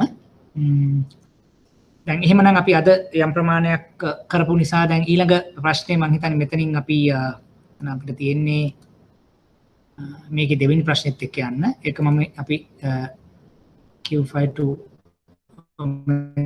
සතියේ සාකච්ඡා කරමු. මට සාමාන්‍ය ඔයගොල්ලෝ යෝජනා කරන්නේ කොහොමද එන සතියේත් අපි පාස් පේපර් එක කන්ටිනියු කරලා ඊට පස්සේ සතියේ සෙක්ෂන් 2 වලට යයිද කොහොමද ඔයගොල්ලන්ගේ යෝජනාව? මේකේ යම්කිසි වැලිඩේෂන් එකක් ඔයගොල්ලන්ට එනවද පාස් පේපර්ස් මේ විදිහට ඩිස්කස් කරනකොට? එහෙමනම් අපිට එන සතියේ මේකේ කන්ටිනියුේෂන් එක කරලා ඊට පස්සේ සතියේ නම් පුළුවන් සෙක්ෂන් 2 ක්‍රෙඩිට් ඉවැලුවේෂන් වලට යන්න. හරි. අමාලි කියනවා yes කියලා. What about others? ඔයගොල්ලන්ට අනිත් අදහස්